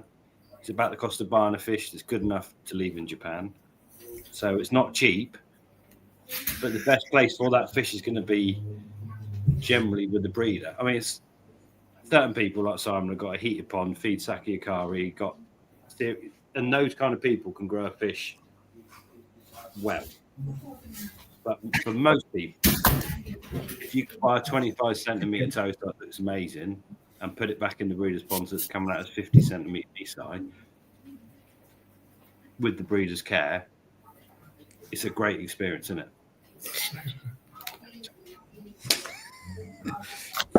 Anyway, so yeah, I think it's one of those things. If you've got the budget, and in reality you're out in Japan, you don't want to do it for a photo. Buying fish from photos and videos is just a nightmare. You want to be able to see a fish. So A, you got to be out in Japan. B, you got to be able to afford to fish in the first place, warrant it going into the pond, and C, you got to then pay for its growing and its shipping back. So it's not something you're going to do if you want a 200 quid fish, because it's not going to happen, is it? No, I mean, not. You've got to be in it for the full investment, and I mean, let's look at it this season. The growth with the weather that they've had this season, throughout this growth period, has been so warm that they've had very little water running through the mud ponds. So the growth is not as big this year as what they've had last year and the year before, which was Nisai coming out 55, 60 odd cm, weren't they? And this year we're looking like 35s, 40s, 45s. That has a knock-on effect as it makes it cheaper for you shipping back. But years past, like, if you just got one fish and you're shipping it back, it might not be that much more expensive, but it's still going to be a cost if the fish is bigger and it's being shipped back and you've got 2 or 3 of them. So you're only getting 4 fish in a box as opposed to 7 or 8 fish in a box. That shipping cost is a bit more expensive. I think 2 or 3. Yeah, exactly. Yeah, I think myself personally, I think if you're going out there and you've got the money to go out there to buy a fish for Azakari, then the vast majority of people that are out there have also got the money, enough money to be able to turn around and say, I'm going to take the gamble. If the fish makes it through, it makes it through. If I lose it, some dealers will offer you the opportunity to turn around and say they'll replace the fish, but only once. So next season they'll give you another fish to replace it, blah, blah, blah. But I can understand why a lot of people wouldn't do it because of the expense and the risk factor of it. But then again, I really can understand why some people will do it when it comes out looking like they do. Because when that's one hell of a body start to life for a fish of that stature when it gets back over to here and in your pond at 55, 60 cm at 2-year-old, which is, that's one hell of a fish, isn't it? You can understand people doing it. But have you deleted the fish from last week? Fucking right. Rubbish. Yeah, probably. Yeah. Pixelated shit. I think the one that you sent me through. Growing your own fish is amazing, but unless you've got 28 degrees, decent food, decent environment, you're not going to get the results that you're going to see with those other curry fish, are you? But on the flip side, I've seen some of our ground show fish come back this week, and holy shit, they can teach some Japanese what to do. Across the board is mental, from fish that are, not great, through to fish 40 centimetre, 6-month-old fish that are, if they're on a trajectory to be something special. Have you got that fish, Gus? No, mate, no. Sorry. We want to see the rest of them crafted, not just the same one. If you've got a fish in the right environment, the right conditions, temperatures, and good food, it's got the bloodline. Potentially, you can grow it on to be wherever you want it to be. And like Simon's saying, I mean, Simon, mate, you must have taken some. It must have give you a good sense of achievement to grow a fish on, get that body on it, get that size on it, and then also take it to a show and get that kind of award for it. That in itself, I don't think would be topped for you to go out there and get an Azakari fish, bring it home, enter it into a show. I don't think that would have been as good for you in that sense. And I probably would have thought that what you did would be a much more satisfying result for you than just going out, picking a fish, putting it in a mud pond, and then doing it all for you, and then getting it back and saying, "Look, wow, look at that." It's kind of all done on your behalf and takes a little bit of that element out, doesn't it? I think maybe. It's horses of courses, though, isn't it? At the end of the day, if you've got the environment to do it yourself, do it yourself. But I'm not being funny, Gaz. If someone give you a absolute top quality towseye at 20 centimeters and said, "This has got the potential to be a 70 centimeter sandseye that would take fucking prizes in any show, pop it in your pond," it ain't going to do it, is it? No, it's not. No, it's not, mate. And I wouldn't. And to be completely honest, Rick, I wouldn't want to put that fish through that, because at the end of the day, that fish deserves to be that, doesn't it? So that fish deserves to be in that right environment, in Not that right. Deserve to be, but it's got the potential to do it. So why would you spend $2,000, $3,000 on a little fish that's ultimately set up to fail in the environment you give it? Yeah, you wouldn't. Would you? For your case, if you couldn't change your pond, but you had a pocket full of money, you could go and buy some top fish in Japan, Exactly. bring them back and enjoy them for 10 years, not doing a lot, but looking amazing. But looking, I mean, that for me would be the better option than me never being able to give it that type of environment over here. But I could have that fish in my pond, like you say, for 10 years, looking absolutely stunning, and turn it into a chibi yonsai. Chibi yonsai. Matt's got a new egg. Pop her on your head, Matt. Oh, no, it's annoying. So we've got, this is the one that we were talking about. Right, so, I bought 10 Azakari fish last year. Okay, go back one, Gus. Put it up on the website. That fish you see in there cost $895. Okay, unsold. Go left one, Gus. No, other way. Oh, me have a left. That's what it come out of the mud pond like. Well, not like, that's how it come out of the mud pond. And the video, the next one to the left, Gav, or which way it was that you've done it. And that's how it come out. Now, if you can achieve that in your own ponds with, like Rick said, right food, right temperature, right environment, right, then you're onto a winner. You buy that koi.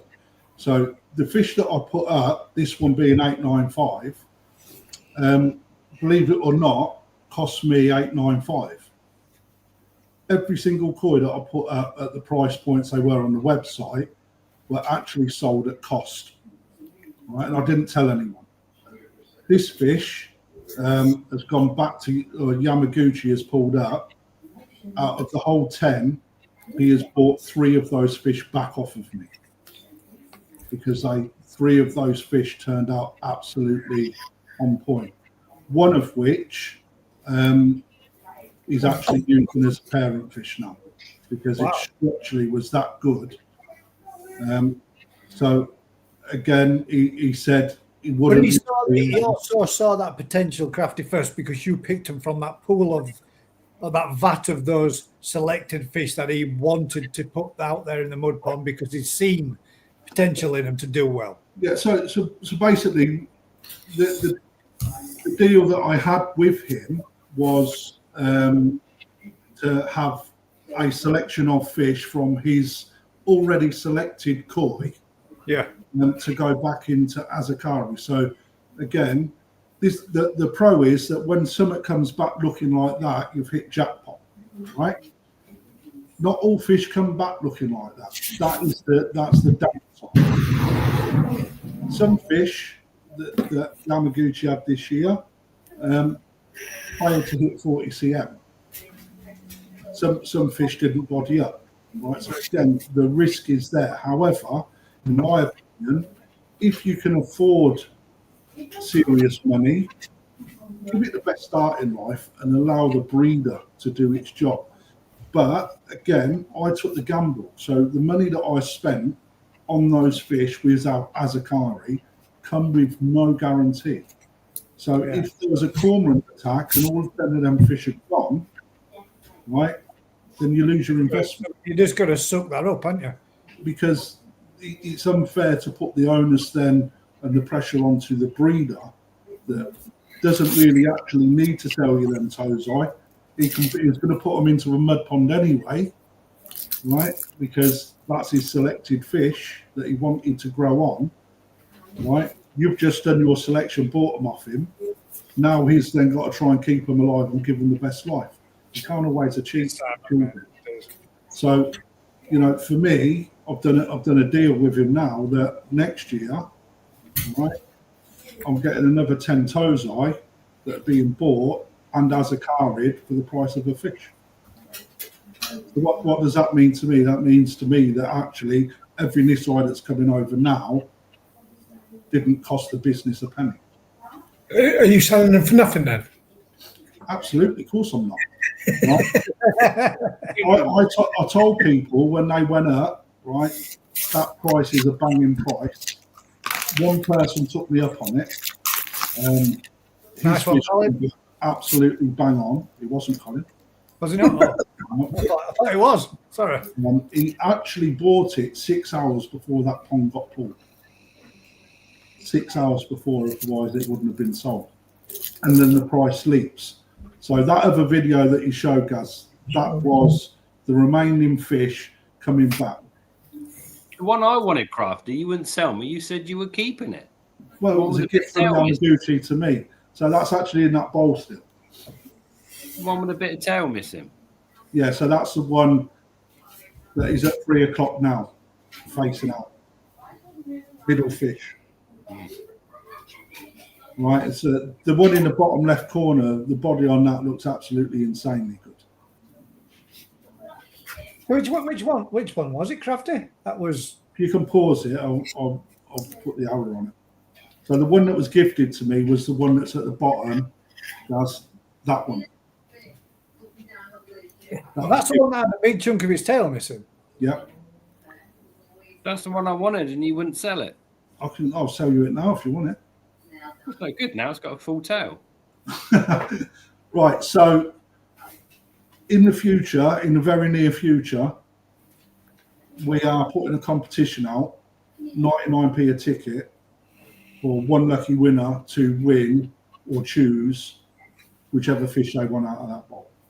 So that's coming up very, very soon.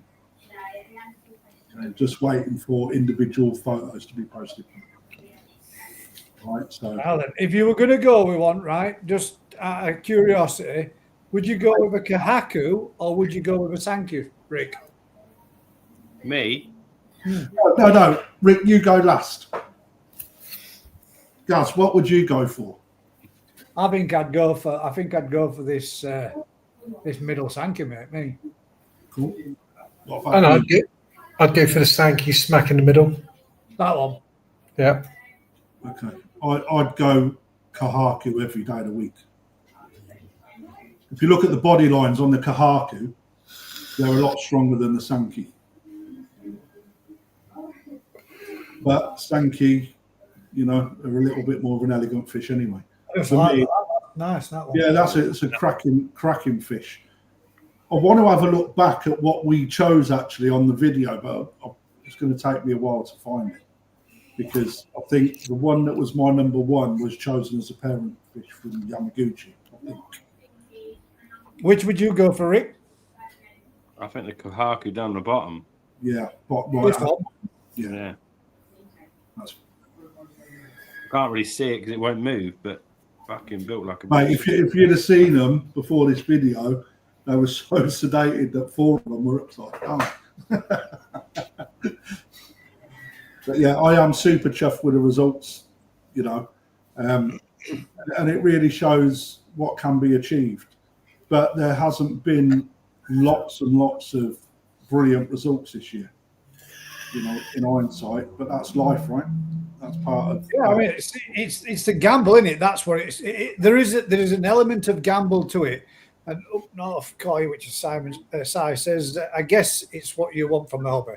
I just enjoy watching them grow and develop in front of my eyes, especially if you grow a koi from a pastime. Yeah, I could see that, mate, as well. Again, you're so right, Si. It's what you can achieve as a hobbyist. That's the beauty about the hobby, though, isn't it? We all like different aspects to it, and some people just enjoy keeping, you know, one-eyed, one finned, one pecked, one missing tail, broken bodies, whatever. They just enjoy the hobby of keeping koi for what they are. Some people want the very, very best and want to be able to show them and compete them. Some people like that tosai to nisai growth development and then move them on. There's so many different ways that people do it, and each individual gets into it in their own way. Have you had any results back from Yoshino yet?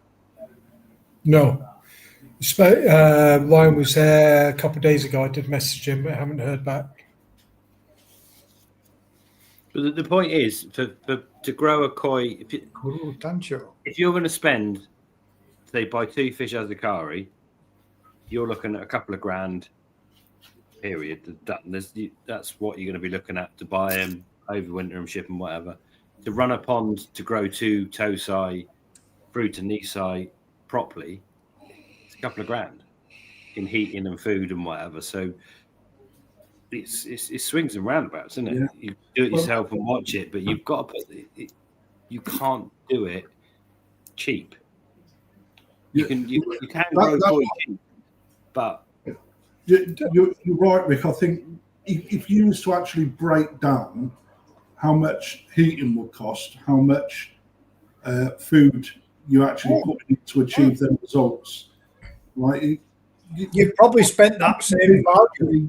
Work out in money how much they actually spend on food and heat and running a pond in general. Yeah. You know, it's like everything to take into consideration: food, water, electric. You know, let's face it. Not many people can achieve what the Japanese can achieve year in, year out. There is a part of that gambling aspect, though, as well, isn't it? There is. But, you know, yeah, but I bet that is a bit of an exciting bit about it and all. Has it done it? Has it produced it? Has it become where I wanted it to be? Has it? Oh shit! It's mate, well, you know, don't you? It's like you know I know as a dealer, right? I get that same feeling as a dealer than what people do when they buy one fish as a Kari. Yeah, I bet Ryan does with all the fish that 140 odd that he's had out there as a carrier. I bet he's had that same buzz to see the results, to see what, and some years might have been better than others, but I bet it's still been just as to see if his eyes and the fish has developed how he thought it might do and how it's progressed through it all. I bet it is exciting to do it and see it. But I mean, there's nothing better than a breeder saying, "Crafty man, could I buy it? Can we do a deal on these fish?" They hadn't sold, so to me, he become my customer on his own stock.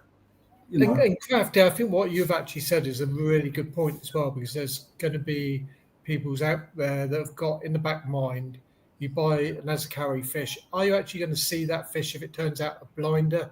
Well, what Crafty's just saying is just a good example. Yeah, you are. In one way or another, you're going to see the results of it.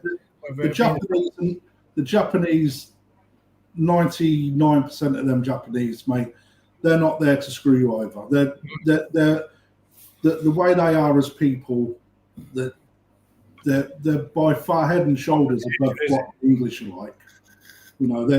There's little fucking. It's a terrible thing to say. No, it's not. Japanese out there. It's fucking not, man. They are so like on the button. They understand, what their brand stands for. They don't want to fuck you over. And I'll give you an example. So that one fish that we showed, right, hadn't Yamaguchi actually thought he lost it. And when I was over there, Seabay, that goes around with Lee and Ryan, and Mr. Nishigoi, he actually lifted that fish out, saying, "Fucking hell, how much is this?" And then Yamaguchi went, "This is Crafty's fish." So because the development had changed that much, and he didn't expect it to be as good as it was, he'd even overlooked it, to a point where he could have gone, "Oh, that fish didn't come out, I'll sell it to Seabay." I put my trust in him not to do that, and he didn't. And I heard that from somebody else that it happened. So, they've got to be careful with that, because then you see that fish 2 years' time at a show, go, "Fuck me, there's my fish." Yeah, there's someone's. It's not my fish, is it, mate? That's the thing. If he's sold it and he's got a bang for his buck, I don't mind. As far as I'm concerned, I've got 10 toes for Azakari that I haven't. Yeah. What I'm saying is, if he told you it didn't come back, I'll craft. Yeah. And then it was seen on the scene. I don't get what this one's about. Eric Gorman says, question, but it's not a question. On a lighter note, Matt's new toy delivery box is ace. Not going to get any bashed boxes anymore. Well done, Matt. Customer first. You've seen that box. Oh, that's not your box. It was. Well, I had a whole shipment of them, so it's a reused box. It's not 30 boxes that all went out. A repurposed. What was it? A jack box? No, one of those. It looked like poly box. Yeah, it pops up, but it's had like a frame around it and everything. Yeah, so a wooden frame around it. When you bring the lid over, you actually like an inch and a half by inch and a half frame actually made around it, and the box popped up, folded over again, and then I'd twist up nuts to tighten it closed. Great box. Yeah, we took, I think 5 of the boxes went up to the National with them as well. But they are really good. But yeah, you couldn't afford to use them all day, every day. Yeah, imagine if you had to put. I mean, the shipping costs. You wouldn't be doing that and dropping them out at 30 to 35 quid, would you? It'd be 40 quid just for the box. Or you put an option in if you've got them for people to buy them. Yeah, if they wanted them shipping and moving. Because that cost is too great. Guys, may I ask? Because I want to get on the road in 6 minutes. Because obviously got 6 minutes. What? McDonald's closing? No, well, I want to get on the road at 9:30 to get in for about 11:15. So, mate, you're a hero. That's what I was saying. So tomorrow, again, I'm going to plug Gaz. I do apologise, but I don't really mean it. Tomorrow on the competitions page, we are launching koi competition with regards to, if you can you bring them pictures up, Gaz, please? I was just going to say, it starts with the Tamasabas, yeah? It's not the same gold. Tamasabas? Yep. Remember the conflict of interest, ladies and gents. It's not, I'll explain. So for those people that aren't aware of, if they're not aware of the concept, tickets will go up for 99p each. You have to answer a question, which is where it makes it a competition. A very easy answer. Got one of them. Your money gets put in. You're then issued, if you buy 10 tickets, it's whatever it is, £9.90. Don't flick through too far, guys, because I want to say what the prizes are, please. So basically, you'll get 10 tickets. They'll go put into the main draw, right? So the main draw will be for one of 3 fish. Not these, though. These are an instant win, right? So one instant win will be a lucky winner will get to choose one of those Tamasaba or a store credit alternative prize if they don't want it. Right, the main prize, if you can flick through now, Gaz, please. So Justin from Aoki, Deutz, yeah, Matt, what's that one? Tamasaba. Brushy. Sorry, mate. I was miles away then. I was listening to you waffling. So What's this one, he says? So Deutz. Yamabuki. Is it? Yeah. Isn't a Really, Yamabuki? is it? Hang about. Matt, Howie Coy Dorsey. No, What's because I'm that saying, fish? isn't a Yamabuki supposed to be a single colour? Well, it ain't. Fins don't count, Matt. Fins don't. Well, they did at the show. Just in from Aoki was that last fish. Dainichi Yellow Monkey, Nisai is a main prize. And the next one, Gaz. Did I send that? Yeah. No, not that one. Okay, I didn't mean to send that last picture. That was me. Now then. Someone else. Which is Aoki Yellow Dragon.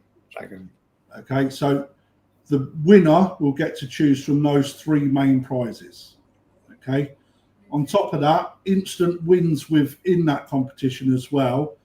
There will be 5 of the next photos available for a lucky winner instantly. So if you go to the next ones, Gaz. So Yamaju Garomo, Kobayashi Aragoki. Is it Kobayashi, yeah? Yeah. Yeah. Shinoda Hitori. Yoshino Showa. Yoshino Showa. Kahaku from Yoshino. And that's the last one. Yeah, so instant wins will be those fish that are certed as well. So along with other like koi vouchers, etc., etc. That's going live tomorrow. So you could win a yellow monkey, a dragon for £1, you know. And they're all good fish as well. And just for the interest of fish, to be fair, always gamble responsibly, ladies and gentlemen. Absolutely. Go back to the dragon, Gaz, please. That's sweet, isn't it? Yeah. I'm reserving judgment. You're not a fan? But they're rocking horse shit from Aoki, aren't they? You know, Dainichi Yellow Monkey. They're just, they are licensed to print money, aren't they, really? Because people are paying crazy for them. And again, these are NND certified Tamasaba as well. I love the one on the left bottom, Crafty. You like that? Yeah, that's sweet. You look good at my fish tank. The top middle one for me It's got the best body shape. Yeah, it's got the best body on it. Yeah. Best body. How do you judge Sama's body? There we go. That's it, Crafty, out of time. Boom. Thank you for doing that, guys.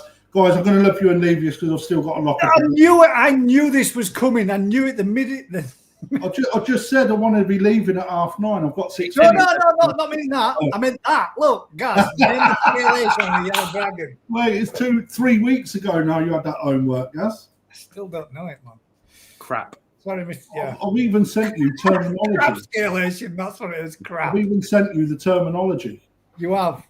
Oh, wonders. It's not Aragoke. Boy. It's not. It's not Right. I wish it was that simple. Safe travels, drive steady. I'll be listening in the car on the way home. So Yeah, we can't be mean to him. you can beat Have a me. good one, mate. He was mean to me last time I'd done it. Actually, I forgot to pull you up on that. Who, me? No, Gus was. Yeah, Me? not me, mate. I was He mean says too. doesn't always mean what he means. Oh, you heard me. Of course I did. I did say I thought I was surprised that I didn't get a phone call following morning, but I was on a joke. I weren't asked anyway. Love you lots, everyone. See you soon. Drive Thanks, steady. guys. No. Right then. So now do we go to it? Do we go to the fish now, Matt? I mean, Rick. I can't remember what I sent you. It was only. How about I show them right quick? It was just like some different scalation on Deutz fish, which actually ties in really nicely with the yellow dragon scalation. That's I don't know where to go with it. So we're looking at Deutz fish, aren't we? Yes. We was looking at Deutz fish, but we also wanted to talk about the Sashi and Kiwa, and you sent some really good examples of them too. I got halfway through and then realised they weren't on the show, so I dumped it and left. Well, but we were going to look at them, but we wanted to save them. So basically, what we got here, okay, look, here we are. So it's all Deutz fish, but how do we term some of this stuff? Where's Alan when you need him? Yeah, would that be classed as that's Aragoki, isn't it? That to me, that's Aragoki. Yeah, 100%. Is that one of your fish? Of course, they're one of my fish. All right, cheers, Matt. No. I mean, it is a Deutz Key Matsuba, but I suppose. Yeah, it is just a Deutz Key Matsuba. Yeah. Kin Matsuba, yeah. But then, a yellow monkey is just a Ginrin Karashigoi. So the one on the left there is a silver fox. Silver fox. What was the one you came up with earlier on today? I'm trying to find it now.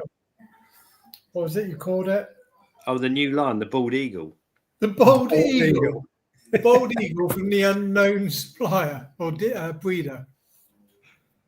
So what we got there is a proper traditional zipper, full on Shisui across the back. What you want, that is the scalation you want on the Shisui. Done, yeah. Then you've got Aragoki that's been cold for 50 years, but suddenly become popular in the last 5 years. And, yeah. So the way you create Aragoki is you can't create that from Deutz fish, you can't create that from Wagoi fish. You have to cross the two to come back to Aragoki. Is that I thought it was something down to a condition. No, you can manipulate it with conditions. Oh, you but can. You can't create it without. If you cross 2 Deutz fish, you don't get any fish that look like that.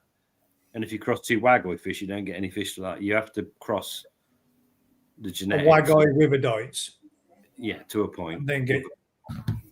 Yeah, you're heading down the right path. So that's proper Aragoki, and what we call is a full zipper Deutz across the top. Yeah, and nothing down the laterals. Not on that one. It's smooth as a baby's bum. What's that one? Well, The Karashi? Or is it a Guinea and Chag? No, what's the scalation? That's Wagoi. Nice. Normal, standard. Yes, it is. So just put it in there. So that's a bog standard. That's what we're. No, I'm just being a dick, and I. But that's a bog. But there is one scale that's wrong. There is the next one, yeah. But yeah, so not even on that Wagoi fish there's one scale off. There. Yeah. So that's probably a regenerated scale where it's been knocked when it was young. That's just not come back perfect. No. Anyway, that's what you would call a common carp, Wagoi, whatever you want to call it. Bog standard, lovely jubbly. And then the next one is Aragoka. No, that's what we call fully scaled mirror. Fully scaled, yeah. Oh. It's not Aragoki. The scales aren't big enough, but Aragoki are big sort of scales, aren't they? They're not particularly. They're not. If you look along the top, if you look to that fish from on top, you'd barely notice that was Deutz. So it's what you call a fully scaled mirror. So it's quite cool, but it's got bits missing here. You'd never. So when you look from on top, an Aragoki's got big scales, isn't it? That you wouldn't even notice. But Aragoki's not just big scales, though. They're like random small bigs and all sorts. Yeah, ideally, should they be then? Well, ideally, you'd have it's the big ones that make them Aragoki, isn't it? Yeah.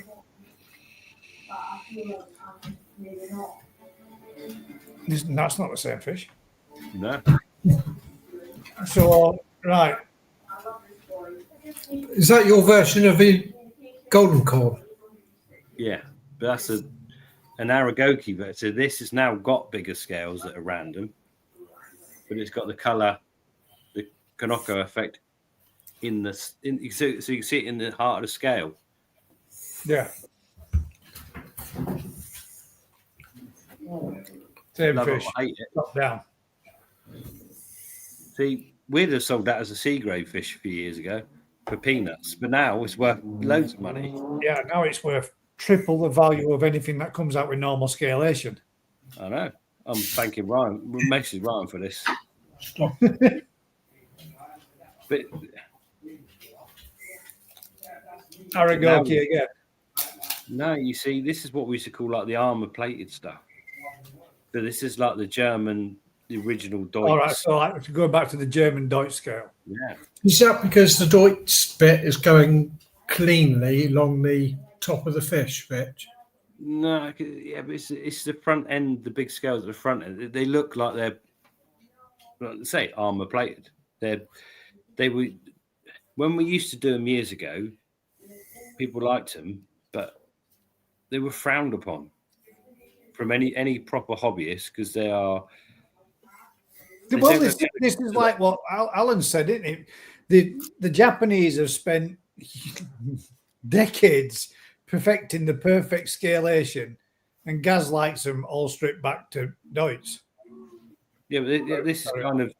But when you look at again the heart of the scales, they've got the Kanoko effect.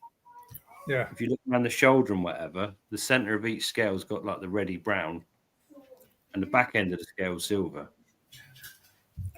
So again, that would have been a cheap fish 5-10 years ago. That's now become sought after and expensive. Right then. So now this is going into sashi and kiwas. Yeah. Kiwas. Kiwa. Kiwa. So the sashi being the lighter pigmentation that you can see underneath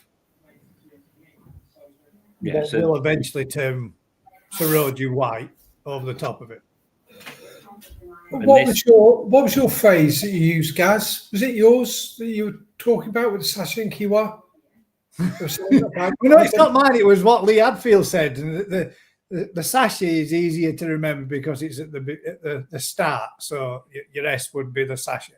And then your kiwa, which is the kiwa, is at the back. which it made me laugh and made me remember it. So, but it's the same as Vince when he did the same with. It's not Hiyatsura. It's not Hi Atsura. It's Hiyatsura, which I've always remembered that from him taking Mick and doing that one. And then you've got, yeah. So you get different. So the sashi on that actually for young fish is quite good. It's quite even across the front. It's a little bit deep in place, but it's not bad. But when you look at the keyword on that, that's cut. So it's not following each scale. Some of it's following the scale, and some of it's cutting across. Some of it's cutting across. Yeah. So for me, I prefer that. Generally more stable. It's a better. When you get it following each scale, it looks really good. But the number of times you get it breaks a little bit, where you get a scale that doesn't join the pattern quite so well, or it breaks apart. So from my point of view, this is what I want, where you get it following the scale, scallop around the scale, but then also cutting across the scale in the skin. It's nice and deep, it's nice and thick, it's nice and even throughout. That for a young fish, bibbly bob, is what you want. I'm not sure why I put that picture on, but also I was finding bits to pop on there. And this is it. So when people look at sumi, they look at it as a different entity, but this is what you want to see in good sumi. If you look at that fish, the front of the sumi's got the sashi. You can see the sashi under the skin and the keyword at the back of the pattern. It's absolutely perfectly following each scale as it goes around on it like that. Yeah, but it's the depth of it at the front. You get that blue front edge, so it's like 3D. It's proper good. That is what you want to see. If you're looking for decent sumi in a shiro or show or whatever, where you've got it sat deep. It's not like little spare bits on the skin. It is thick, glossy, but it's deep. It's deep through the scale, into the skin, into the body. You can see it. As you said there, the bit that you can see is more like a bluey slate colour underneath. In front of it. And also, is that fish, is the skin thicken up? So the white thickens up. What it does is it covers that bluey area, but it shows how deep the sumi is in it. Right. Crafty's just sent me a message. Have you got a shortage of water? Me? I have. I haven't got enough. I wanted to. Our water's never very clear, so I have to put the fish out of the water so you can see the. Now then, right. So what's going on there? So this is a shear when you're seeing it at 2 or 3 centimeters long. So imagine that is a black fish when it's born, pure black. So you can see in front of all the black pattern that the blue, and also as the white skin thickens, it covers that. But you can see the depth of the sumi. So when you're talking about the depth of it, that looks like on each one of those scales there, like it's at the start of the scale where it's just coming out from the scale behind it or in front of it where it's overlapped, and then that pigmentation will stretch and cover and fill out throughout that full scale. It will fill through the scale, but the shiroji will pull back on the bluey areas. Yeah, so all this area here where you've got all this bit. So as the skin thickens, it will come through. But you can see that the base of the sumi is multi-layered. It's what you want, isn't it? In terms of longevity. So you can see in the middle section, I'm pointing at the screen. I haven't got an arrow. Go. So you come back on that dorsal, back into the where it's sort of bluey colour. Yeah, here. That will become pure white. Although when people say, "Oh, the blue area is the sumi underneath, it's going to come up black," that in a young shiro is the white area. So you can see the quality of the white on the shoulder. That fish will have no blue on it when it's. So all these areas where you can see the lighter blue underneath, so that will all become white and cover with Saroji, i.e. white. So Rick, as a young fish, that makes total sense. But if that was a 16, 18 cm fish, you would be expecting. Well, doesn't it do it like with a young fish like this? They show you the pattern first, which will then recede back, and then as it gets older, come back up again. Yeah, well, that fish will have everywhere you got the sumi up, but you can enlarge it by a couple of scales almost. So is the white covers the blue ground, the sumi sort of grows a little bit, but only like by a scale. Yeah. So this line here where we've got this here might very well become one more full row of scale. Come through a little bit, and then, but obviously you can see the quality of the sumi, you can see the quality of the shiroji. Forget everything else. The pattern's there. That fish is nailed on as. That's what it's going to look like at adult fish. Yeah. The only one downside to that fish is its left peck there. And unfortunately, the peck's got that little kink in it.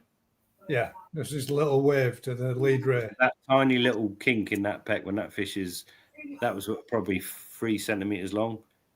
So when that fish is a decent size, that will be a proper issue. But other than that, it's absolutely booming. Isn't it?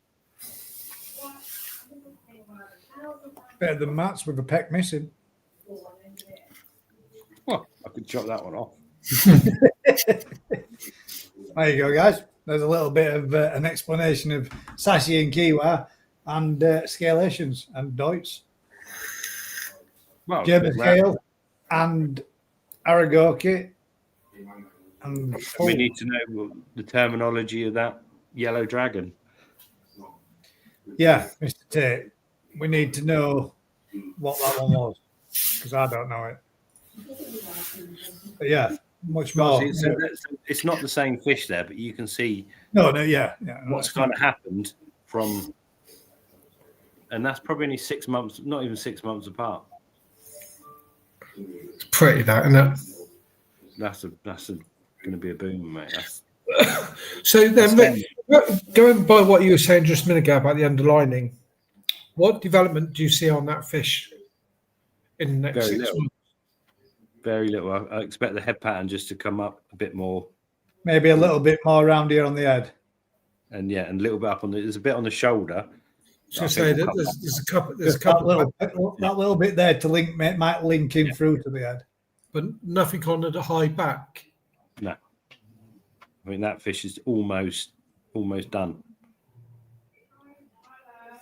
Just got to grow a bit more.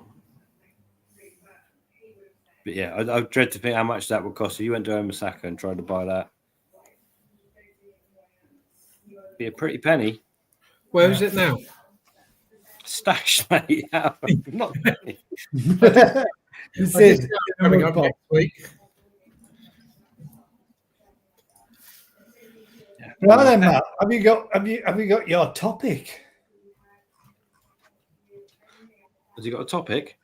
You did Yeah. So Talking about that. Well, the lead tailors actually asked. So, guys, what's your process on treating for sleeping sickness, i.e., adding salt, temps, etc.? There is pretty much a standard, isn't there? 0.6% salt is what you're going for. Generally, you can go a little bit higher. The reason you go to 0.6 is it equates to the fish's own salinity. So it just stops the stress. They're not taking on water. They're balanced with the water. It's not. It doesn't kill the virus. It's not. I think people think you're putting the salt in to help against the disease, but you're not. That's nothing to do with it. that's where that YouTube from Darren Aragoki was spot on, because it had that in there. Had the reasoning behind that the fish's body was carrying almost 0.6 salt levels, and rather than the fish trying to stop the water taking the salt out of the fish, it was equal. So the fish, so you're balancing them up. So no longer 15% of its energy was being used to counteract that. It's one of those that they use a lot of energy excreting water, but at the end of the day, that's natural what they do anyway. but that level of salinity is not doing anything in terms of destroying a parasite, a bacteria, a virus. It's just purely you're just giving the fish less to deal with in that period of time. It's like when you give humans oxygen, isn't it? You just taking a bit. It just makes breathing easier. Making it easier. Yeah, you're not curing a problem by giving extra oxygen, but you're making the body work less to get oxygen so it can deal with another problem. And that's what you're doing. And temperature, again, you're just giving the fish, by raising the temperature to 25, 26, 27 degrees, you're tipping the balance in favor of the fish as opposed to the virus. So, yeah, if you could raise the temperature to 27 degrees and have salt at 0.6%, then your fish should generally cruise for it.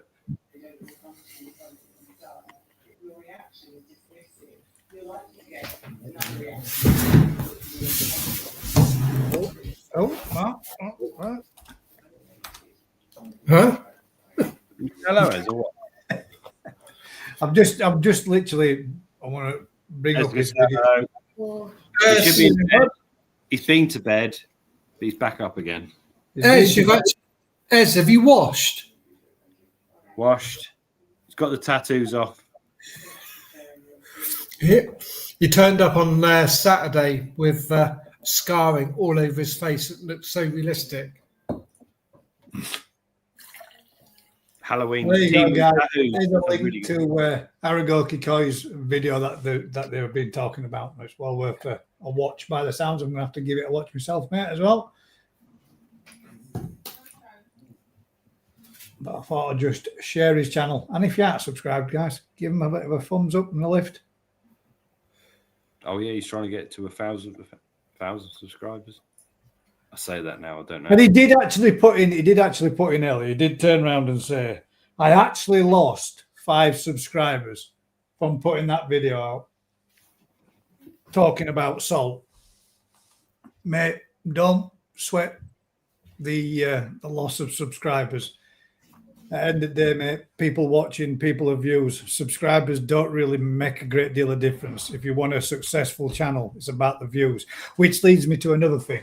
I just want to say an absolutely massive, great big thank you to everybody that has watched and has joined in and watched my channel over these years, as I've just hit the 700,000 mark.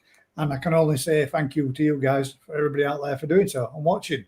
I know that's not massive amounts, and there's lots of other channels out there that's probably doing way, way more, but it's something I'm proud of. And we're just another 300,000 off, and we'll be up there with the 1 million views. So thank you very much, guys. Appreciate subscribers. It. Fucking hell. Oh, no. Well, I mean, at the end of the day, subscribers don't bring you anything. It's the views that bring you something. You can have the subscribers all day long. It means nothing. There's channels out there that are getting, millions of views with only thousands of subscribers, as opposed to having millions of subscribers and only getting hundreds and hundreds of views. So at the end of the day, 700,000 is one hell of an achievement and something I'm proud of. And that's thanks to you guys for watching. So I appreciate it. Did you say Aragoki's lost views about this? Yeah, he said that he's actually lost 5 subscribers putting that video talking about salt. If I was to be concerned and worried about the amount of subscribers, I would be well over 5K, 6K. I'm more concerned about the people that if I was to count all the subscribers I've lost, mate. People and the public can be finicky about things like that. Some people, sometimes you put out a video that they'll love, and there'll be others out there that get disappointed with it. I think a coincidental reason that people left it, because there's nothing wrong with that video. It's a good, informative video. I think at the end of the day, the more honest videos that are out there, the better, aren't they? And if there's issues in a video that need chatting about, then you chat about them, don't you? That's the whole point of it. That's the whole point. That's the whole point with the comment section. That people should, if somebody had a bit of a disagreement with whatever was there, the comment section is there for that. You put your comments in, If you enjoyed it, yeah, you put a comment in. If you want to support the person that's done it, and to be completely honest, guys, it's not easy doing YouTube. It's not easy doing this kind of stuff week in, week out. Thinking of a topic, thinking of stuff to talk about week in, week out for as many years as what we've done.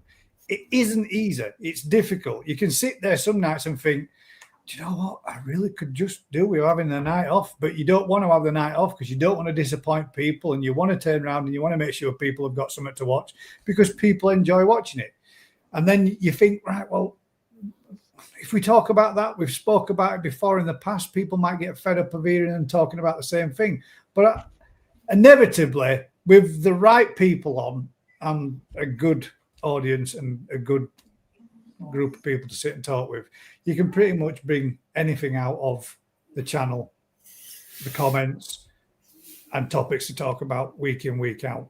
And if not, well, we could just sit here and natter amongst ourselves and you guys can sit there and watch or not watch. It's no different to if we were doing it between ourselves as to doing it with you guys watching. No, it is different because we'd slag people off a lot more. Well, yeah, we would. I mean, I dare bet we'd probably get more views if we was being as true, honest. So I'm going to do 2 more little food trials this winter. Just putting out there. I kind of heard a little bit of it. You were talking of a day with Dave. You was saying when you went into the new Munga tunnel to have a check at the stock and to see all the plants that have been cut back. You actually stated on there that you were thinking about doing some winter trials. Oh yeah, I'm going to do. Obviously, no one's watched the last one we did after some of the conversations I've seen on different groups. But ignoring that, I'm going to do like one through the winter. So actually, it's quite a big thing, isn't it? For most people, 6 months, half of your koi keeping year is feeding fish at shit temperatures, isn't it? Yeah. You feed your fish in a shit. What? Rich, So, you're not a wheat germ. I'm going to use wheat germ. Bloody hell, Rich. On one pond. Just the whole thing is, if I've got 4 ponds all identical again, and I can feed one on a wheat germ, a winter food, and one on a what I'd normally use, and one on maybe a higher protein food that they shouldn't really be having, and one on something else, then we'll get to see the realities, if there's any losses, if there's any fat build-up, if there's whatever. And also, I've put a load of Hietsuri in a pond, and we have people going, oh, I really want to see red Hietsuri. Why can't you buy red Hietsuri when they're small? And actually, the reality is you can't, because it's one of those things, isn't it? You can't build up a decent Benny pigment in a fish that young and that early. So I'm going to actually physically try and produce 1 pond of Hietsuri. I've got loads of ponds of Hietsuri, but I'm going to do 1 to see how red I can get them using just diet against other stuff. But they're not actually supposed to be red, though, are they, Rick? No, but everyone wants. Yeah, but that's the thing. You see, everybody wants them because somebody out there fed so much colour food to them, got them that vibrant red, that everybody expects even young Tosai to be, Matt, like the ones that when you got them in, they looked a lot oranger than what they were, but the difference 12 months, well, not even 12 months, were it like 8 months later was... We showed the ones that you babysat for me, Rich. Yeah. Exactly. So I gave them a kick up the arse and turned them from. Yeah.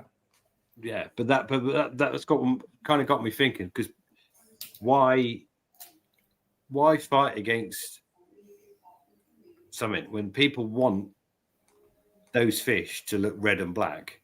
Fuck it. Let's try and make them red and black quite early doors. It's up to them, isn't it? I don't know. It's one of those things. How did you get those Shinodas to that vibrant red? I'm not telling you now. I mean, say the answer you gave me. Go on. Well, I can't remember what I told you. I don't know. I just fucking gave him everything. just threw everything. But in the been day, feeding him chilies. many pots of Hiyatsuri that from the same spawning. Thanks, Mark. They're everywhere at the minute, and why? There's so when you use color feeds, and sure, the boss is the same. It's like, it's so much more expensive. Is it really making that much difference? And then it does make that much difference, but can we sell them for that much more? Whatever. But I just want to see how far you can take the same batch of fish, feeding, just growing them as we would normally as you would to condition them to be their best at that point in their lives. What's the longevity of that though, Rick? Once you've fed them that and you've got that colour into it, how long will they stay like that if a new owner bought one and said, right, yeah, super red, brilliant, amazing, banged it in their pond, but no longer fed that same regime that you were doing? How long before that fish regresses? 6 weeks. Yeah, but you laugh, but that's a lot of Japanese stuff that comes in is kind of in that zone, isn't it? So even yourselves, where you're feeding them, you're getting them in, you're feeding them sake color and giving them those temperatures and that environment, they are, and they go off to Joe Blogg's pond where goes, well, I'm not paying for that. You can have some Copham's growth. 6 weeks later, they look shit. I'm not blaming Copham's growth for that. What I'm just saying is that was just an example, Coppens. And everybody be going, it's genetics. Yeah, but what you're saying with the theory, you're not really. Well, it is. To a point. They're enhanced anyway, aren't they? You're altering the genetics by giving them a superfood to get them that colour in the first place. Stop that superfood and they go back to their original genetics. You're not altering the genetics, you're altering... manipulating it. Altering, but that's exactly what the fish you're buying from Japan, that's what they do. Yeah. You don't go to Japan generally and buy fish that don't look their best unless you're buying category that you're going to grant. They're conditioning them to sell. You're buying them as a dealer. You keep them in good condition to sell. You go to a customer, and if that customer is going to buy Tetra pond sticks and keep them in a cold pond with a big tree over it in the shed, that fish ain't going to look great, is it, for very long? No. So, but I'm just. People always want the reddest kahaku. They want the reddest. It's one of those things. Think about the depth of color is attractive to people, and it is. Koi are all about color, aren't they? Yeah, of course they are. Yeah. So at the end of the day, if you can make fish, if I can find a cheap way of making fish look bright, and people can carry that on, it doesn't affect their lifespan. It doesn't affect anything about them apart from the shade of color. I was saying to Vince the other day, I found some like weird glasses in one of the sheds the other day, and honestly, I popped them on, went out. I've never seen fish like it. I don't know what spectrum. I don't know what glasses they were. They looked insane, and I'm thinking, well, why bother? Just sell everybody some of these. There you go. You can enjoy your fish without a quarter of the price. But that's the mental thing in it. All it is you're showing the colours they're reflecting in the sun. It's all colour is, isn't it? Yeah. So rose tinted, Jonathan says. But yeah, so I'm going to have a little play with winter foods and something just to make the Benny pop. Sweet. And next week we'll do the answers to the Grown Show. I'll have to do a little plug because some of them are mental. Mate, plug away. Everybody else does. Well, no, can't yet. I'm waiting for some. Alan, actually, he's watching this. He should have sent me a message. No, you've got him. He might still be watching unless he's dropped off. No, and I didn't mean asleep. I meant. Oh no, he has. He's no longer watching. 20 minutes before he got on air, he sent me a message with his results. Oh, there you go. Sweet. Not daft. Excellent. Yeah. So, yeah. Hopefully, we'll have it all organised and we can just see. Not just the winners. If we can show the difference genetically. No, they're not. They're identical genetically. The difference in quality through environment is.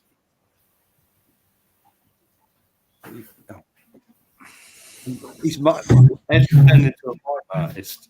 I don't know if he wants a poo or a dinner. I don't know. Yeah, so obviously last year when we did it, you had some of the fry and whatever, and it was like shit. Some people's were amazing, some people's are horrendous, and it was like, this is crazy. This year's even more mental. So the results have been that good then. Yeah. We've got all the fish back. And not all the fish back, we've got all the people that have sent back. And yeah. There was one gentleman I saw in the group, and I didn't put no, but I did feel for him a little bit, but it did give me a little bit of a giggle. So when do we need the results in? And, and the next comment underneath it was 3 days ago. I know he put on, and he went, "Oh well, at least I've got to take part in it. I've got some lovely fish out of it." But I really did feel for him a little bit. I thought, "Oh, that's my kind of look, mate. If you want bad luck, I'd have fuck all look at all me." But yeah, there you go. I'm gonna get it in, kind of, because I know he's listening. So while he's listening, I will get another one and give another little dig. Poor Gaz is always getting plugged. Poor Gaz never gets plugged. Gaz allows everybody to come on here and plug them. And I let them do it because week in, week out, they come and they join me week in, week out. But it'd be nice if he remembers the things that he said in the past. I used to do an auction with him, but I couldn't do it because it was a conflict of interest. But yet he can plug his business and his company week in, week out, but not give me a mention. Crafty. Nice. Nice. I don't know. Is that good or bad? He ain't done an auction for ages. He hasn't, mate. You're right. But I wasn't allowed to do them anymore because it was a conflict of interest. But yeah, he can now do it the other way. To be fair, he did mine for me and he made me loads more money. Guys, we are still live. I know. I expect a phone call in the morning. He's a bald-headed bastard, isn't he? No, listen, at the end of the day, one thing with Crafty, you can always be honest and he'll always be honest. And at the end of the day, he won't mind a shit about what I'm saying. He knows I'm only ripping him. And it is what it is. I had a hat, I'll take it off to him. He turned up at ours and sold me some fish. He bigged up our auction more than I would. I was like, fucking hell, all right, Crafty. Yeah, well, there might be people out there that, think, while they've been sitting there listening to him this evening talking about the Koi show, the group, and everything that he's wanting to do in that, they don't agree with this, they don't agree with that, they don't agree with the other. It's all very well to sit there and say, I don't agree with a 3-tier system, but your ass is not out there sitting down there to go out and make a group and do it yourself, is it? It's easy to contradict what somebody's doing. It's easy to turn around and say, I don't agree with this, I don't agree with that. But you're not out there doing it yourself.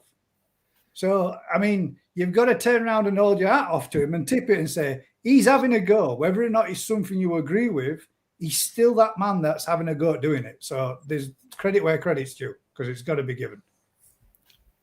It's a lot to take on. And I imagine what he's doing right now is only the tip of the iceberg. So it's not easy to turn around and put something like that together. But it's real easy for everybody to rip it down and say, I don't agree with this, I don't agree with that. Well, then if you don't, start a club, make your own, and see just how difficult it is. Because it's not going to be easy. So it's a journey that he's going to have to go on to do it. Mate, the passion, isn't it? That's the thing. Yeah, exactly. That's that. And you can't knock him because he is very, very passionate about it. And I think that's credit where credit's due, man. At the end of the day, if you want to do it, and Lee doing it, and obviously he wants Matt to be involved, he wants Rick to be involved, he wants me to be involved. And I will do whatever I can to help and be involved in it. It's difficult. Gaz, you're just trying to avoid a phone call in the morning. That's easy. I just dip him and just send him to voicemail if I wanted to do that. Harsh. And I'm not, Tony. See, don't take it the wrong. Don't take it the wrong way. I'm not singling you out, but it's easy, isn't it?